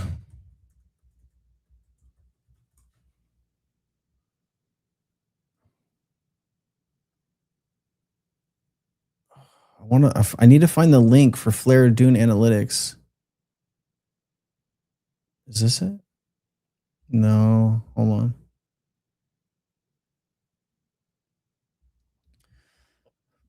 Oh, Man, where can I find that link?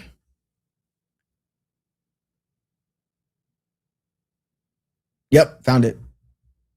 All right, here you go.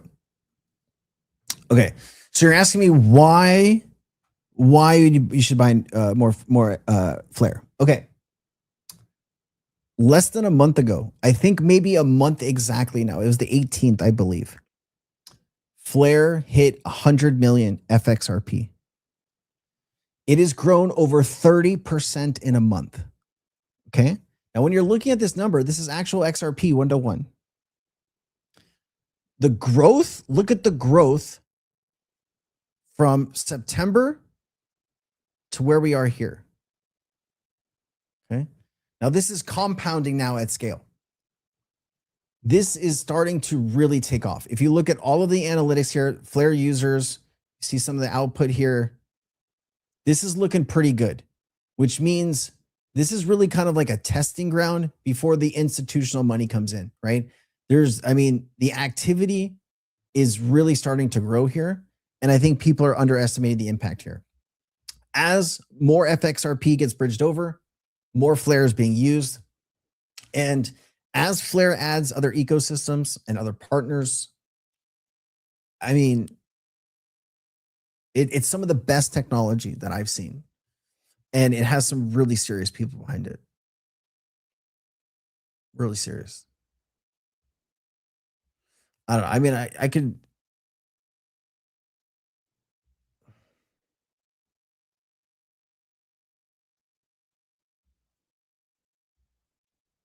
XCN.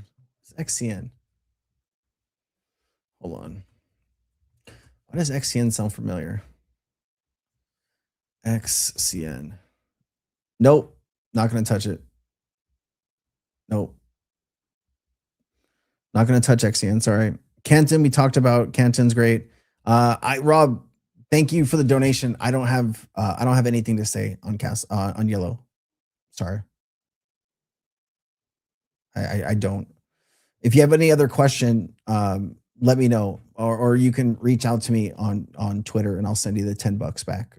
But I don't have anything to say about them.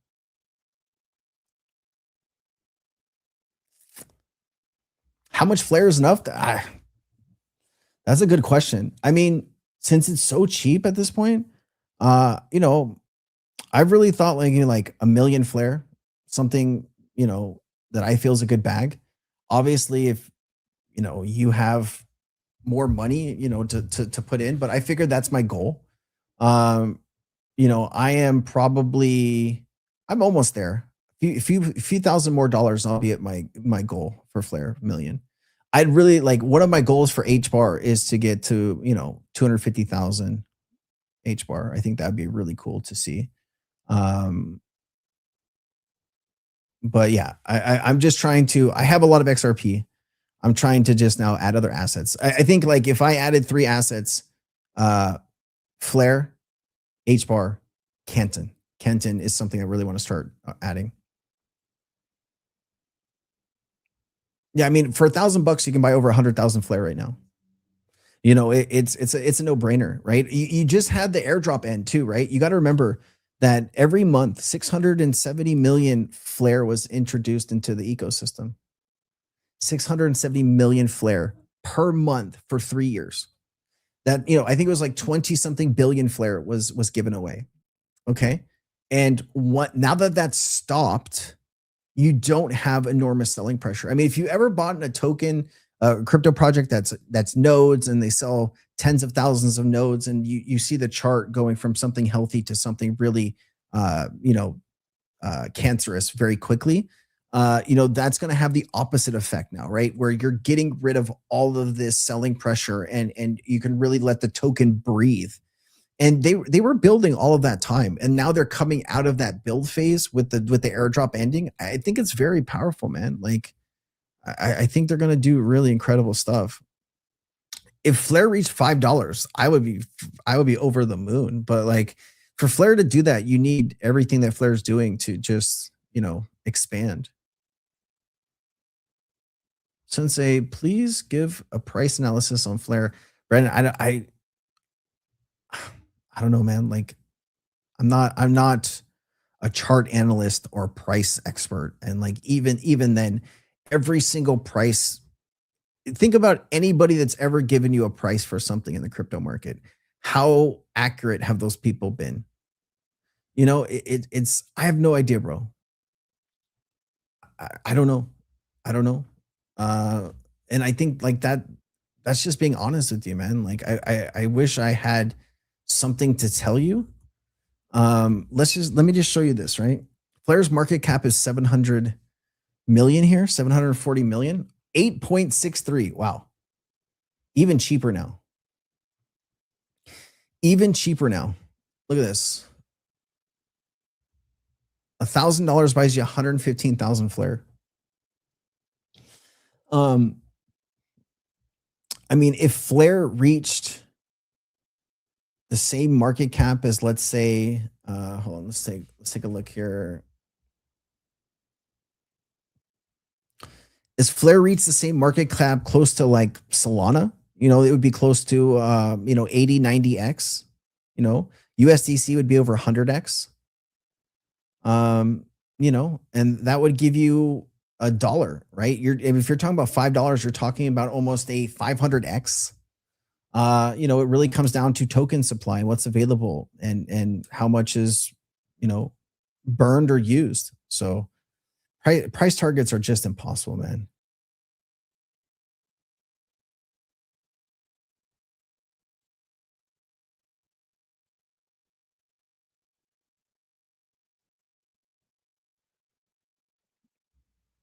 Let's see here. Bonanza Sensei, can you share how quant ties in if you have it?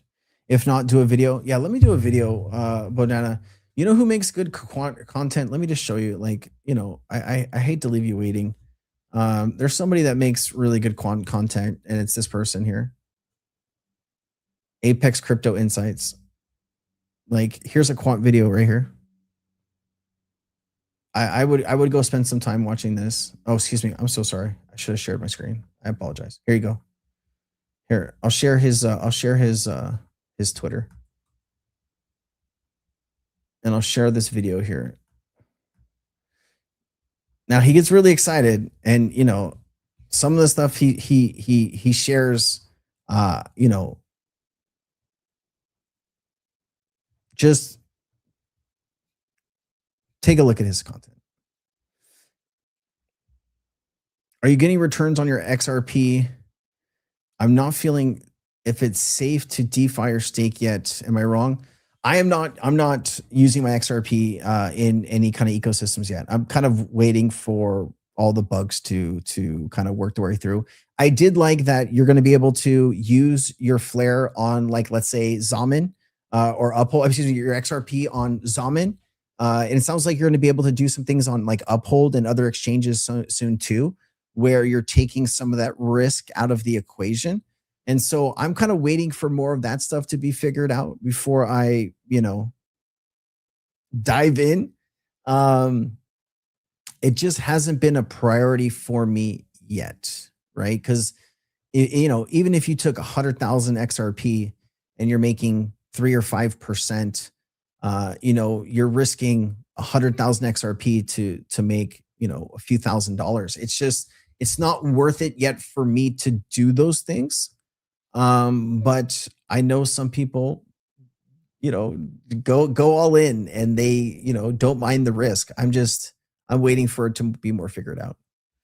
I could always use more sleep, man. Absolutely. I do wake up at, you know, I've been waking up at like 4:45, 5, and I usually work till like 5 or 6. And so it's a long day, and you're catching me at the end of my day. If I live stream at like 7, 8 in the morning time, I look a lot differently, and I appreciate that, but thank you. Forever Rich. So Richard has a good channel on YouTube. If you guys haven't heard, you know, he does a lot of content on Flare and how to use your XRP and all the partners. And he just launched his channel. So if you haven't spent time looking at his content, worth doing, right? And he's also in the Cryptonaires Discord. If you want to come in and ask him some questions about some stuff, he's a good dude. He'll help you.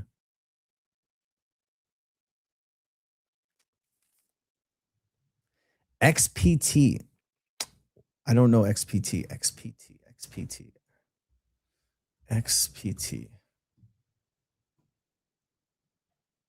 Yeah.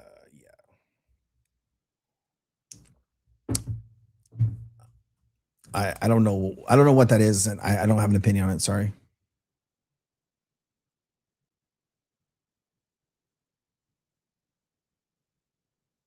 There is a Discord. Yes, there is a Discord. If you want to join, the link should be in the link should be in the Discord. Excuse me, the link should be in the description. Let me see. I don't have a custom link though. Here, I'll share it in the chat.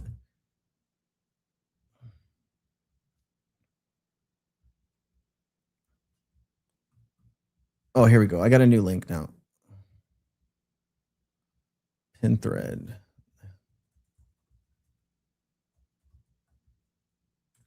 Okay. Here you go. Here's a link for Kryptoners.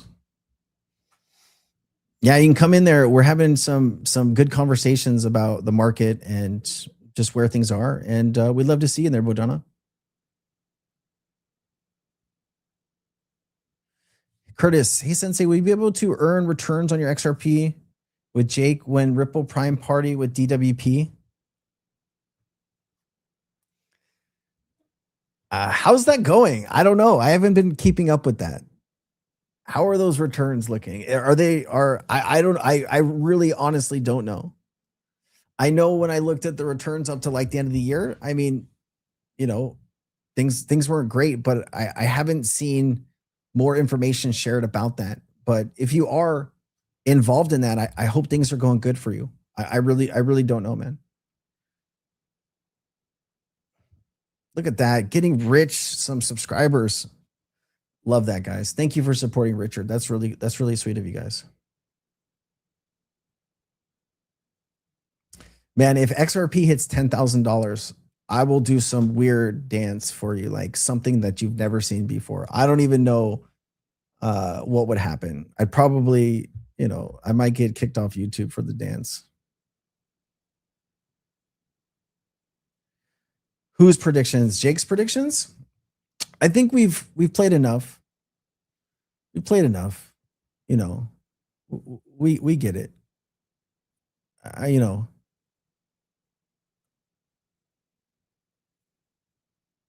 Yeah. Yeah.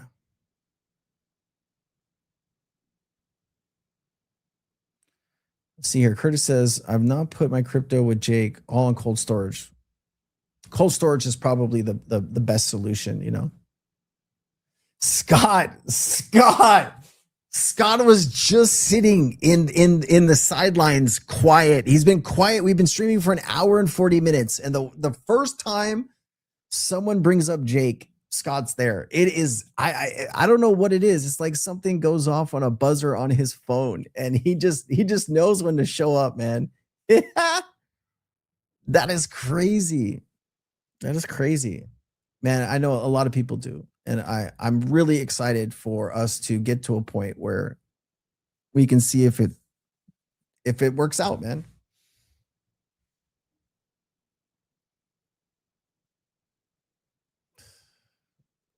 Frickin' Scott, dude. Scott, didn't you get kicked out of Jake's stream?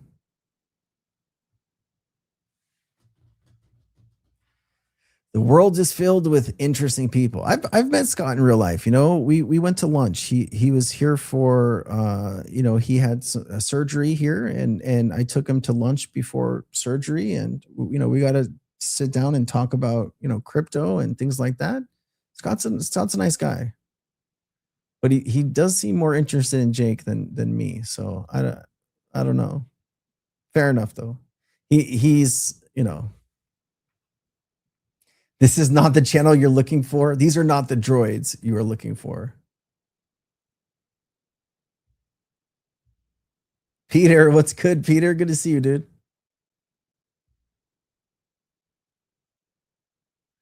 Yeah, I don't know.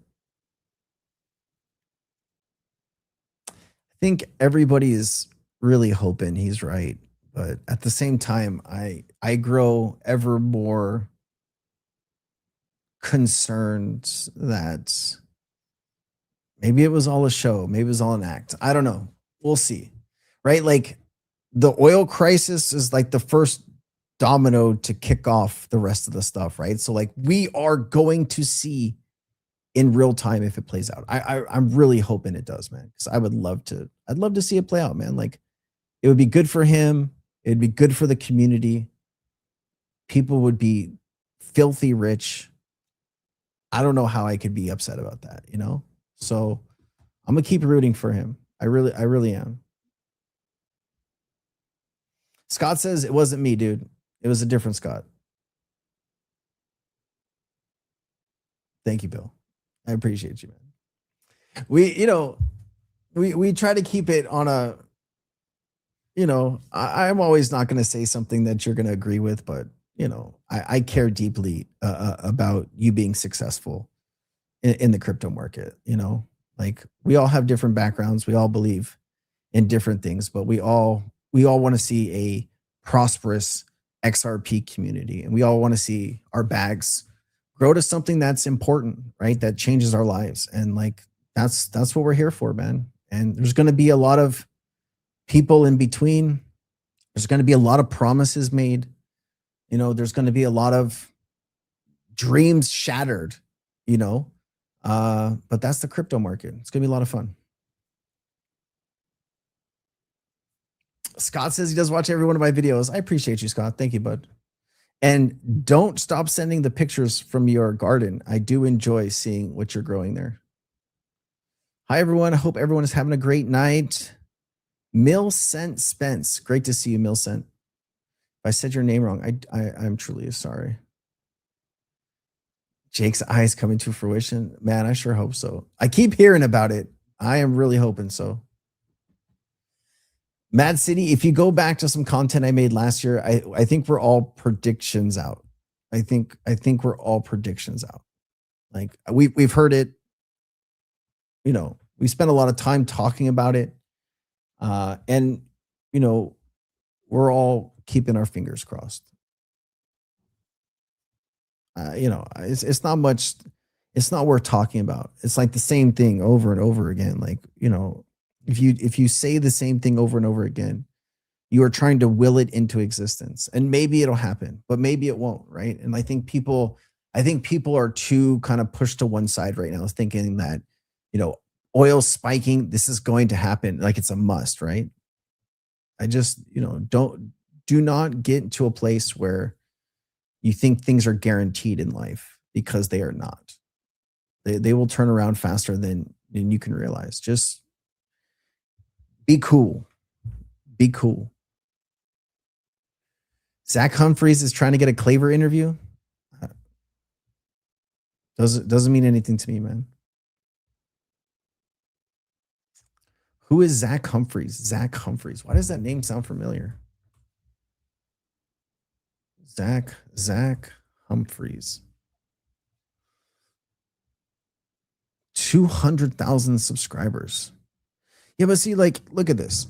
How do you have 200,000 subscribers, but your average view count is 500 views or 1,000 views? I don't understand this. Like, is this like paid subscribe? Is this like bot subscribers? 8,500 videos?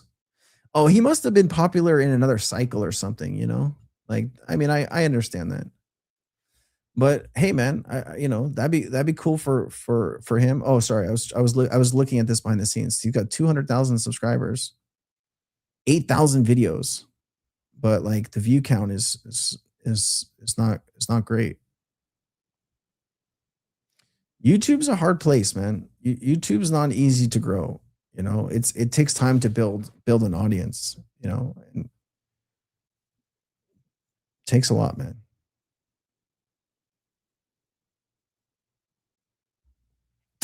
You're very welcome. And yes, you pronounced my name perfectly. Yes.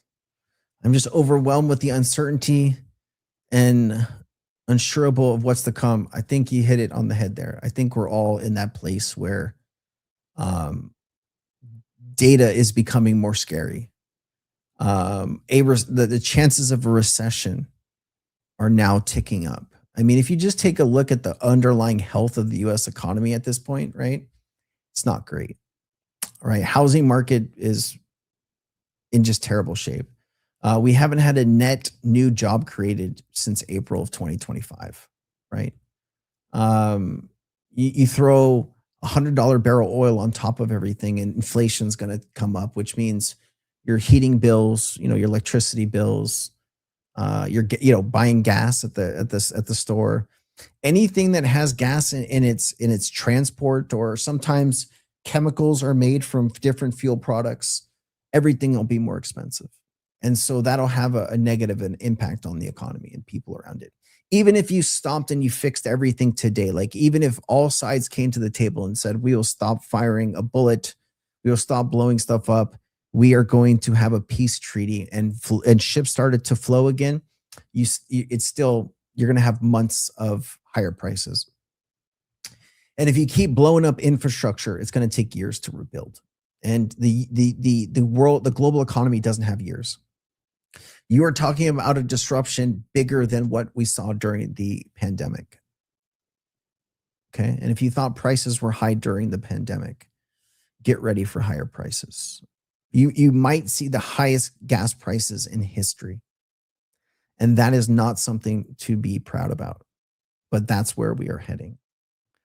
Right? They released 400 million barrels of oil out of the reserves, the G7 reserves. The thing that people don't understand is you cannot get 400 million barrels of oil into circulation instantly. It's only about 2 million barrels a day. You're losing 20 million barrels a day, and now you're injecting 2. You are still negative 18 million barrels. All right. Sooner or later, you are going to see the impact here. It is coming like a freight train that you cannot stop.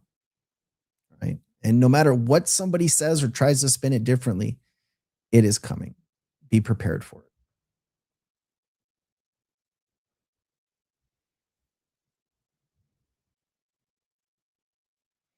Are we talking about Zach?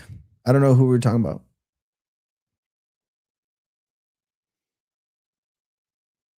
Coach JD has some good tips, just saying, especially if you're not into trading, holding things, good for you. Coach JD. Is that he's the beard, and I think I know who you're talking about. I know. I think a lot of people assume that like content creators all know each other, and like most don't. But as long as you're getting value and you're growing and you're learning, and it's making an impact on your life, that's what matters, right? And that's what I hope I do when I create content for you. I hope it helps you grow. I hope it helps you learn. I hope you're a better person after watching it, whether that's cheesy or whatever. But you put everything into making good content.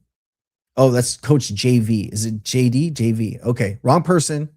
My bad. Is there something going on with XRP tomorrow? Any announcements? Joseph, not that I know about. Not that I know about, sir. Well, that's why you're getting the higher prices, right? And we were having a spirited conversation in the Crypto Nerds Discord about this, right? And the hard part is, when you're talking about drones, if you look at what Ukraine has been able to do in Ukraine against Russia with drones, it is just truly remarkable to see that country being able to kind of stop Russia in its tracks.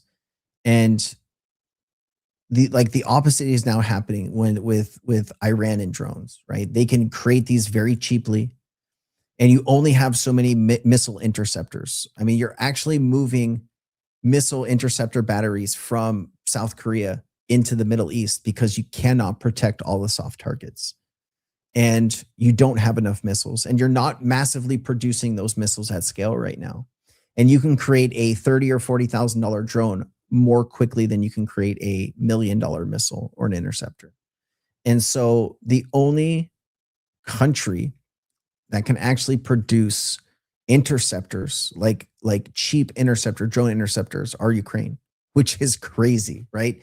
The one country we've been kind of not really helping the last 12 months, is the one country that can come to the United States' aid.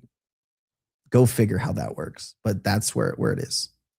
They have drones that are cost maybe like $10,000-$12,000, and I think they're making them even cheaper now. That they can intercept Shahed drones. They've been doing it in Ukraine for last year. Really, really, really crazy.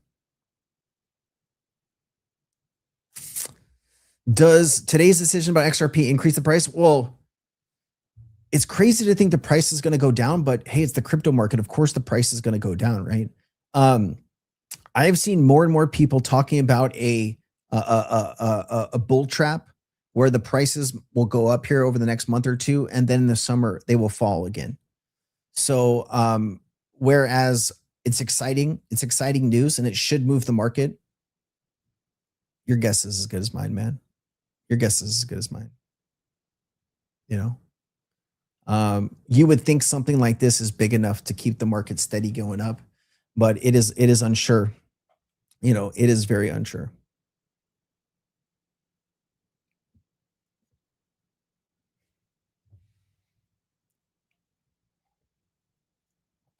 The Great Reset is here. That's what I keep hearing.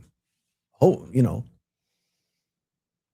I mean, scary stuff, man. I have no thoughts on Zebik. I do not. John, great to see you, man. Thank you. It gets me in trouble. Gets me in trouble more than I'd like, but this is all I got, man. That's all I got, If saying all this stuff was easy, everybody would do it, but I just hope it helps people prepare. It's gonna be a rough few months, and we'll get through it together. Probably gonna be a rough few years. Thanks for the information that you bring to your audience. It's gratifying, and I appreciate you keeping us informed. Thank you for the kind words.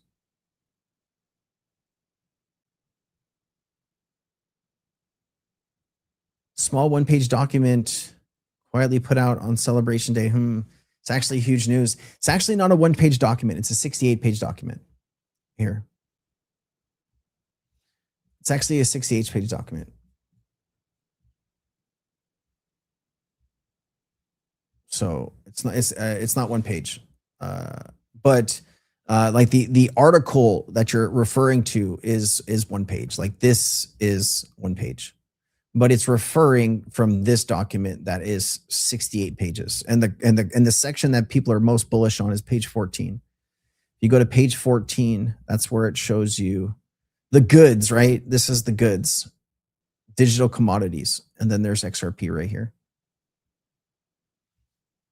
It's a beautiful site, man. It's a beautiful site. We've worked so hard to get here. And it's here. Like, it feels like this is a pop champagne moment, but we're not popping champagne. So it's a very interesting time. Have I checked out Proppy? I bought some Proppy like last cycle. I haven't been buying any currently. I know that they are in tokenizing real estate, right? And allowing people to, buy shares of properties. Is that right? I don't know if they've changed since. Have you seen the XRP event vid ads offering free XRP? I have not. And anything offering you free XRP is probably going to be a scam. So just be careful. How do you feel about midnight? XRP seems like a money play for us normies, but night seems to be what crypto's supposed to be. I think that's a fair point. I think Charles has an incredible vision, and he's very passionate, and he's going to chase that vision to what he thinks crypto should be. And you could say, yeah, XRP is more institutional, Ripple push focused, and there wasn't a lot of development during the lawsuit. And I think there's a lot of places that we probably could be doing better. And maybe that's what Midnight's trying to solve. I think that's a fair point. Jake said that there's a big announcement this week, Thursday, maybe. Oh, but it's more about his company. Oh, well then.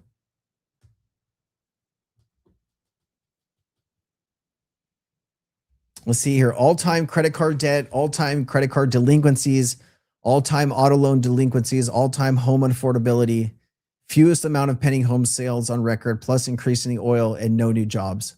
Wow. That was well put in such short order.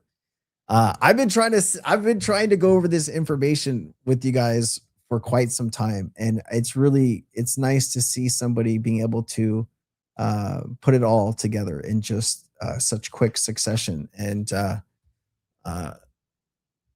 well said. Well said.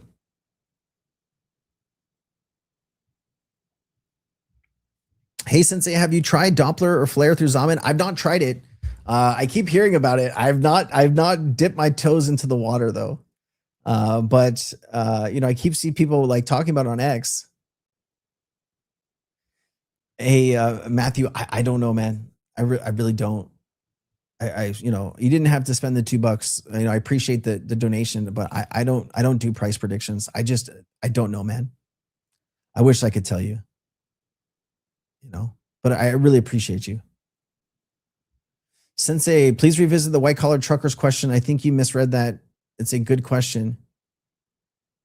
Where is the question? White collar truckers. Did you see the interview with Andrew Yang about this topic? I don't know where your comment is, man. Can you repost your comment? It's really hard for me to go back up in the chat. There's literally hundreds or thousands of comments.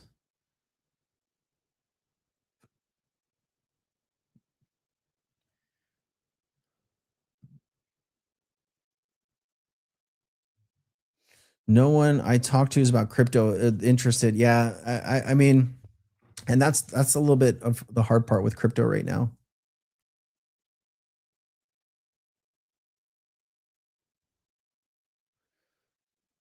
I don't know. Crypto is supposed to be anything. Bitcoin is meant to be finance token, but never real privacy. It all depends on how they decide to develop the chain, developing a token.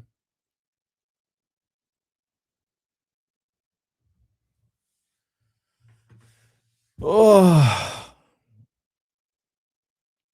Luna, you okay? You hearing stuff? I know. They're doing the window cleaning today, and they keep banging on the window, and Luna keeps panicking.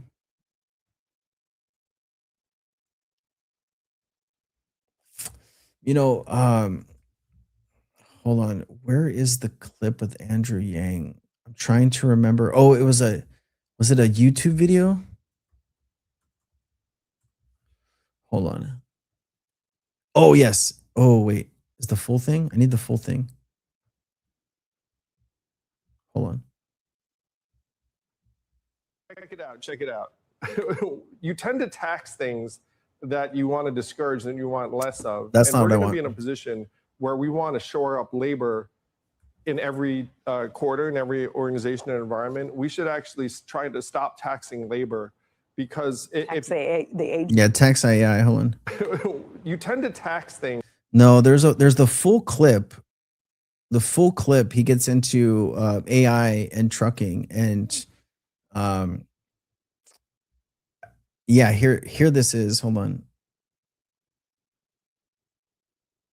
Oh, is it the full clip? Hold on.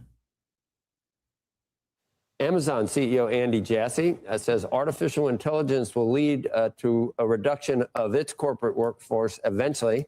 If you're a science fiction workers with AI. 6 years ago, talking about this on the horizon and the need for, maybe even back then, universal basic income. I guess at this point you're thinking, wow, it's accelerating faster than you even thought.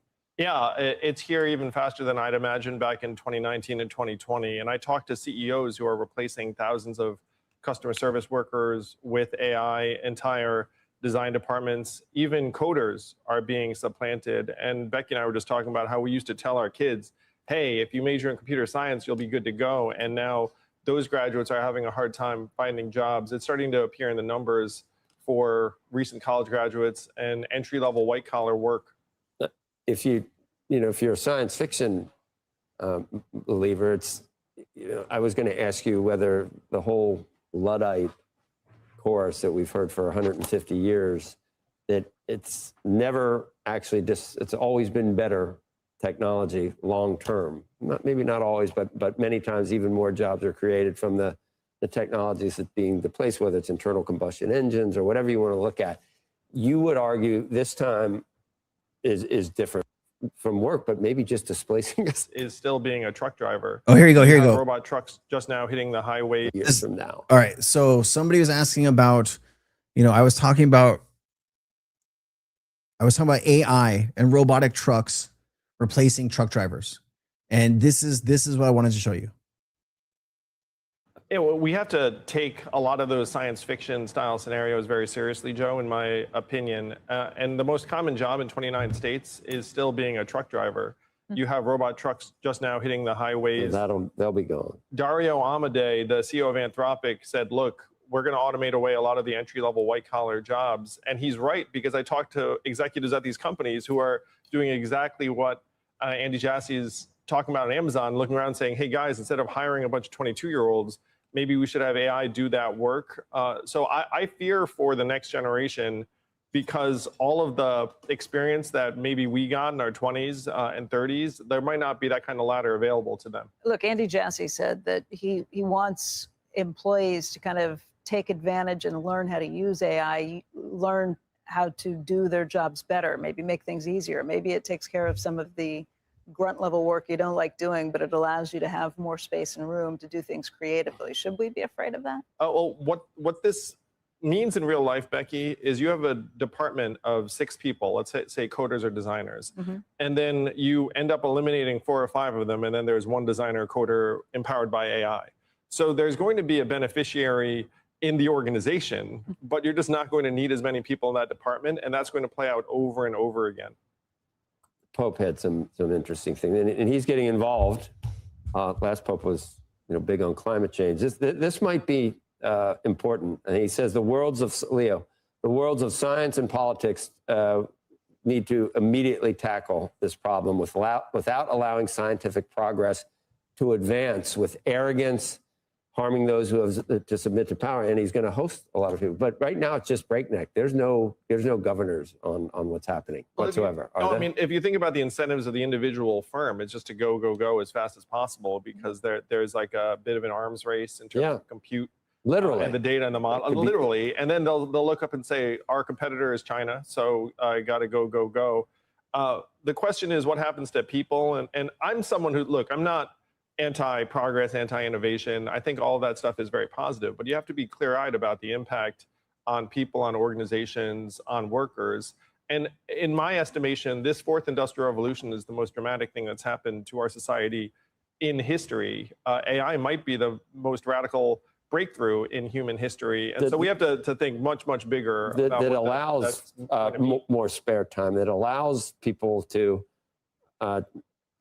we become so rich from AI that maybe you can do UBI and not everyone. We become so rich, you mean a select few of people become so rich, right? The CEOs. One has to work 5 days. You gave me a thumbs up. Is that the answer for you? To me, that is the answer.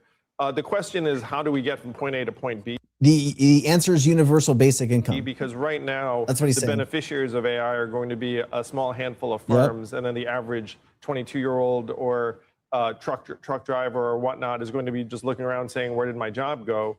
And they're not going to be experiencing that kind of value. That, to me, is what government and politics are for. That's what got me into the Democratic race in 2020. Unfortunately, right now, our political class is very, very far away from these problems. And one of our goals should be to try and bring them together the way the Pope's describing. All right. So what do you think of the, I don't know if you call it a rider, but the initiative that's trying to be pushed into the budget bill, the one big beautiful bill right now that has made it through the House version? We don't know what's going to happen. All right.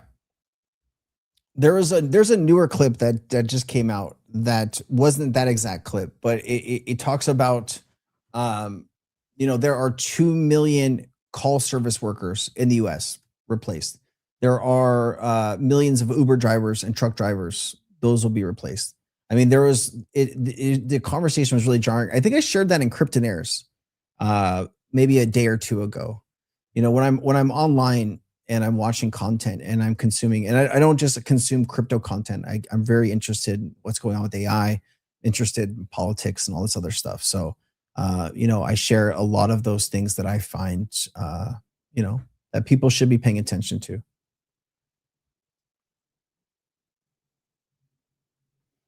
Well, there's a lot of things. Well,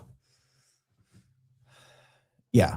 And that those are hard conversations to have, and probably not the right place to have those conversations here. But you are right, and you would also, where does the money come from? Obviously, the money comes from taxing AI, right? And what does that even look like? And you know, it's a very difficult conversation. So UBI is a road to hell. Yeah, there's a lot of people that are against it too. So.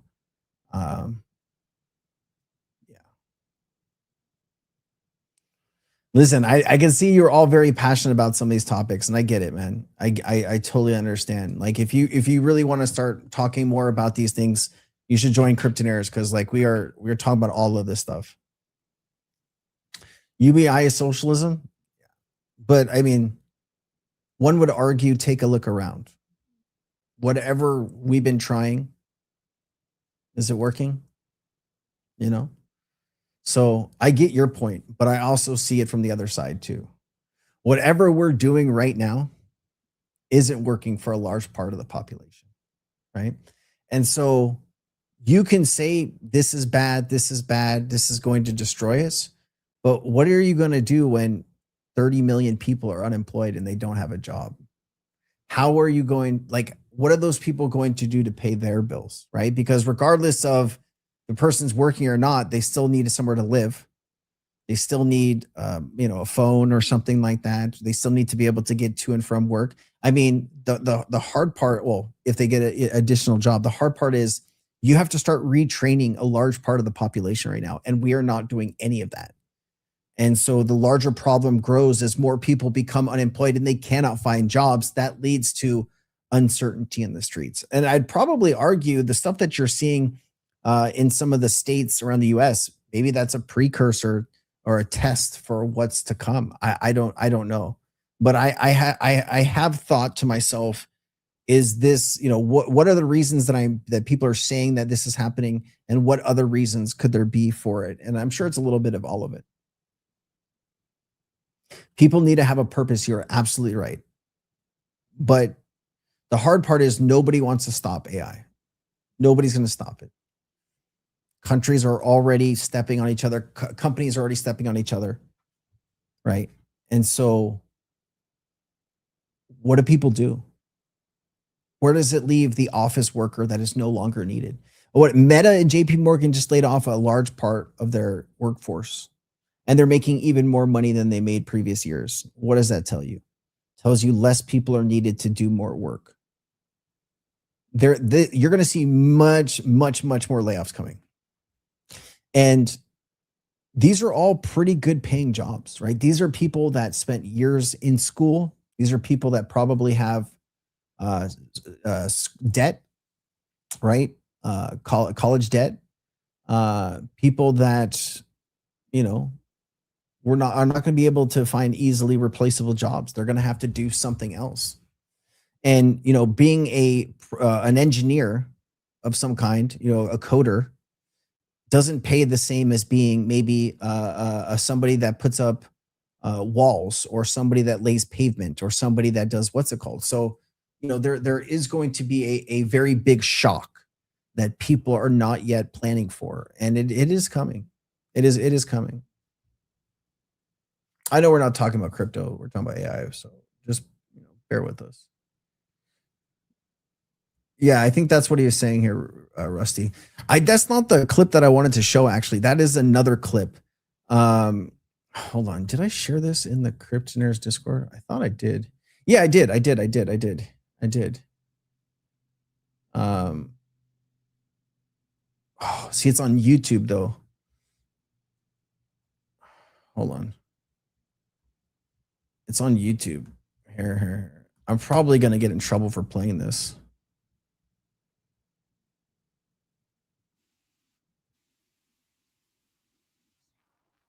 Former Democratic candidate for president and New York City's mayor. He's also the author of Hey Yang, Where's My $1,000, which debuted last month. Good morning to you. You got the book right here. We got about a million things to talk to you about. AI. We want to talk about New York. We want to talk about taxes. All right, here's the new Where clip. do you want to start? This is what I wanted to show you, actually. I just came from an AI conference out west, and holy cow, they said to me that what we're going to see in the next 6 months outstrips what we've seen in the last 10 years because the rate of change is on a hockey stick and heading up. And I got to say, I'm pretty up to date on this stuff, and it blew my mind on some of the stuff I was seeing. In terms of what? What did you see?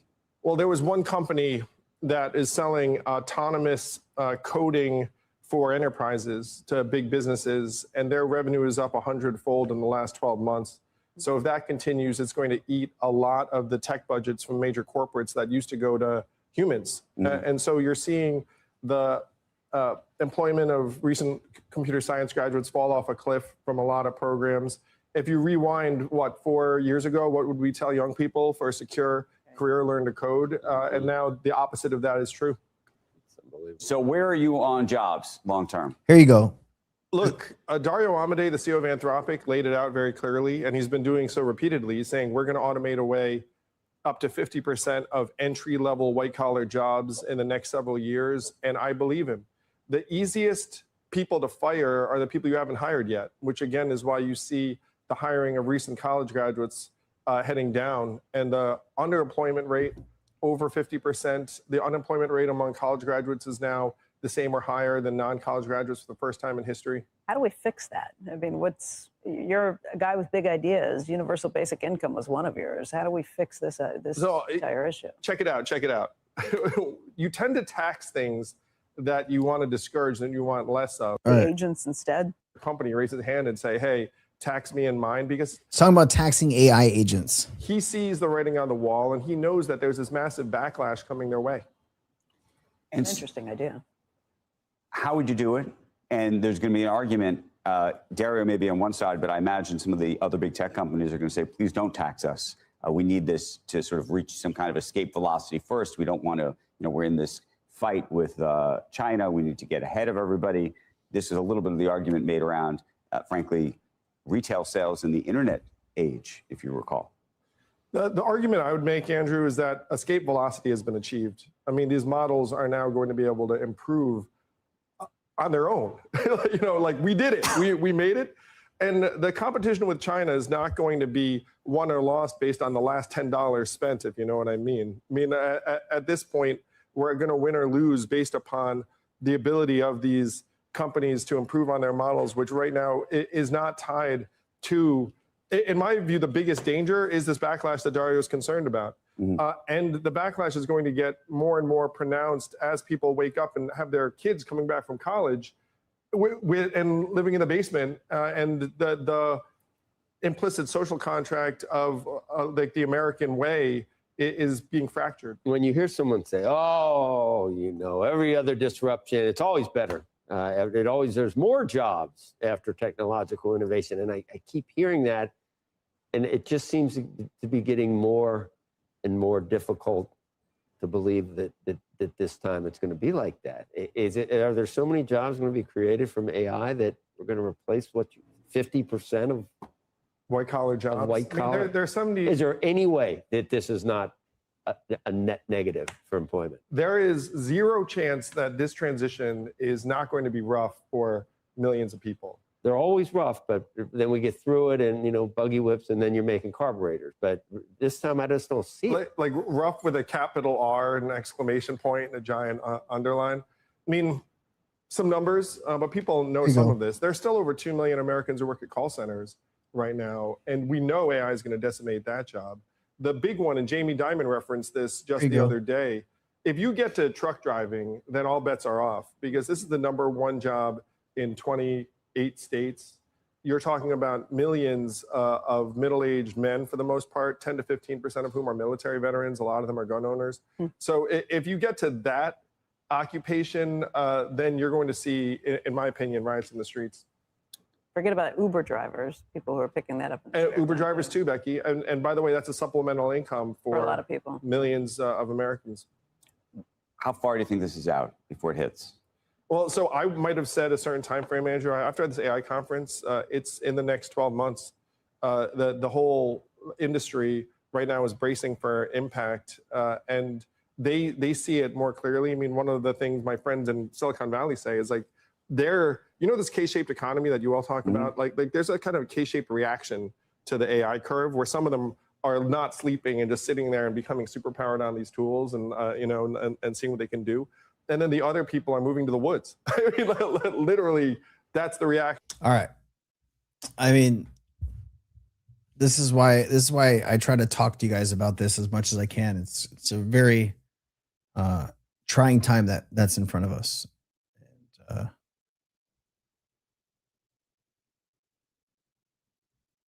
we need the spike so the unwind hits. Where does oil need to spike for the unwind to hit? Does anybody have the number? Or are we just going to keep saying it needs to spike? I mean, it has spiked, right? It's gone from 55 to 100, which is almost 100% spike. How much more does it need to spike?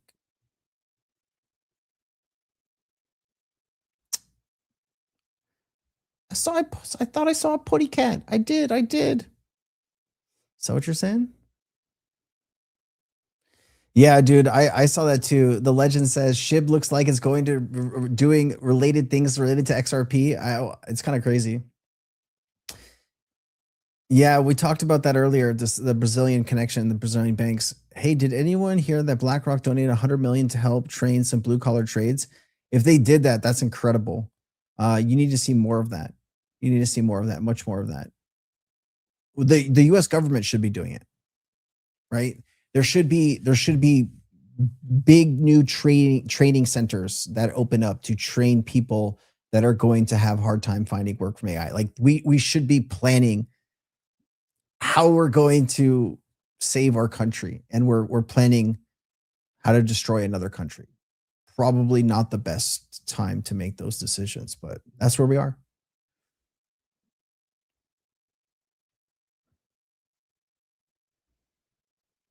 So we're not going to get XRP going to $10,000 because of the carry trade unwinding? Like, I'm confused. It's going to happen or it's not going to happen?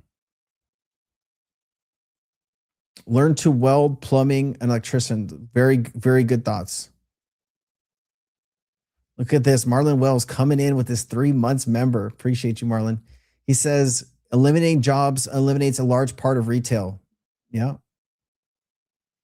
You're right, man. It's going to be tough. All right, listen, guys. I've been on here for 2 hours and 17 minutes. I'm fried. I appreciate you. Listen, thank you for all your support.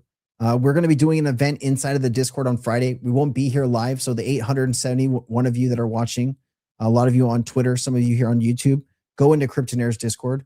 That's where the conversation is going to be. If you want to come up on stage, turn your camera on, have fun. We're going to be talking all kinds of different things. Man, I really appreciate you. Crypto Prince, 4 months, man. Thank you, guys. Thank you for supporting the channel from the bottom of my heart. It's always an honor to spend time with you and to share these ideas with you. Thank you for everyone that asked a question today, that made a donation. Thank you. You know, it means the world to me. And I will see you on Friday in the Discord. All right? Not here, in the Discord. All right. Peace, y'all. See ya.